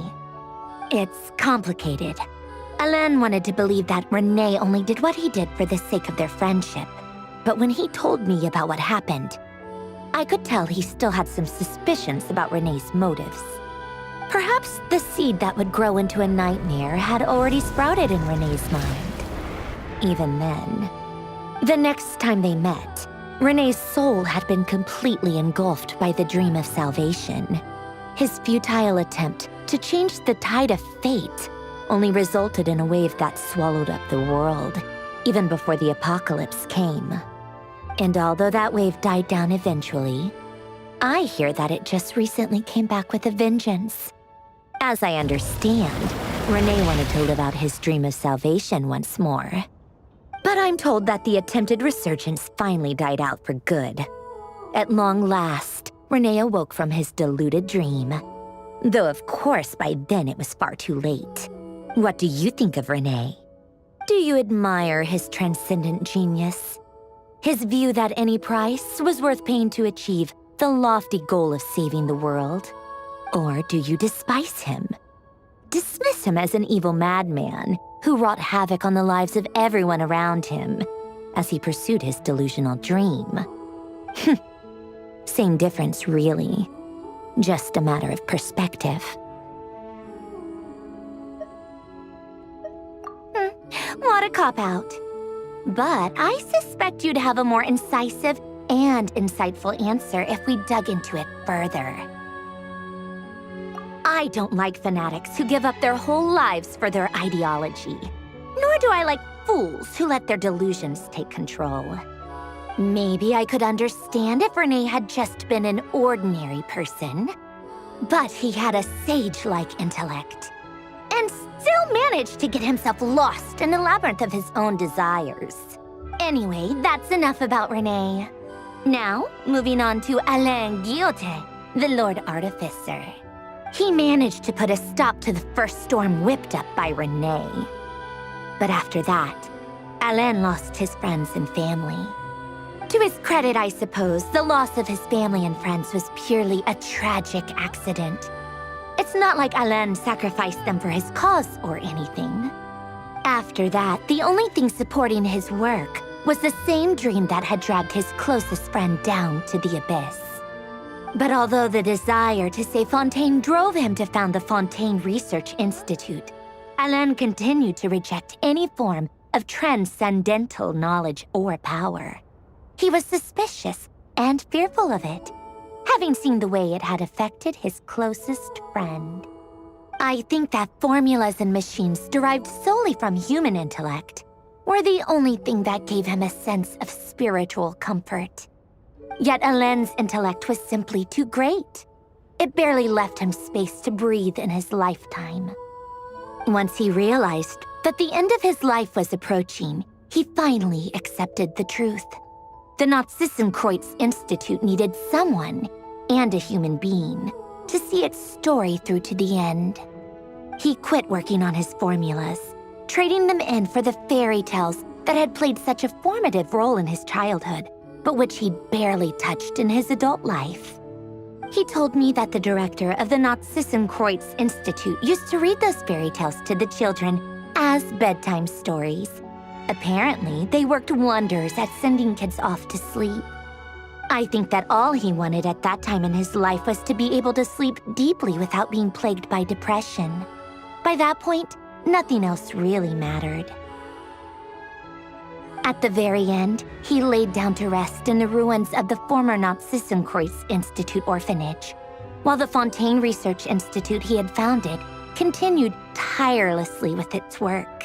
Many years after that, tensions over competing dreams would once again cause a rift, this time between members of the Fontaine Research Institute. But the actions of those fools had nothing at all to do with Alain. And that is the story of two people from the Narzissenkreuz Institute who both wanted to save the world. One went all in on his fantasy of salvation without ever looking back, and ended up calmly sinking to the bottom of the deepest sea. The other sought desperately to burn bright in his life, even though he wasn't sure where he was going. I do sometimes wonder, why is it that people like them have such grand hopes of saving the world? Even the grandest tree starts as a tiny seed.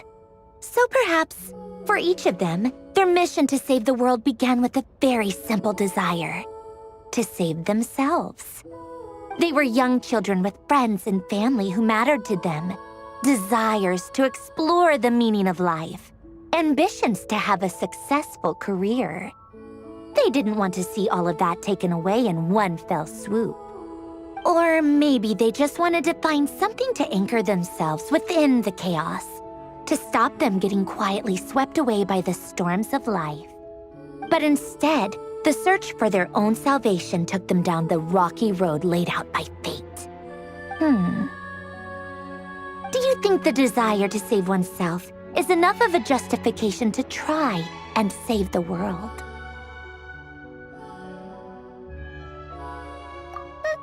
The way you said that sounded just like Alain. I asked him the same question back when he was in his prime, putting all of his energy into his work. He gave the exact same answer as you did. No elaboration, just a quick short answer before getting right back to his work. He was always that way. All right, tea time's over. I owe Arlecchino a favor for telling me these stories. I'll have to bring a whole sack of gifts the next time I visit the House of the Hearth. I'm gonna go tinker with Polonia now. You guys can do whatever you want, as long as it doesn't involve interrupting me. Polonia, exit hibernation mode. Begin diagnostics.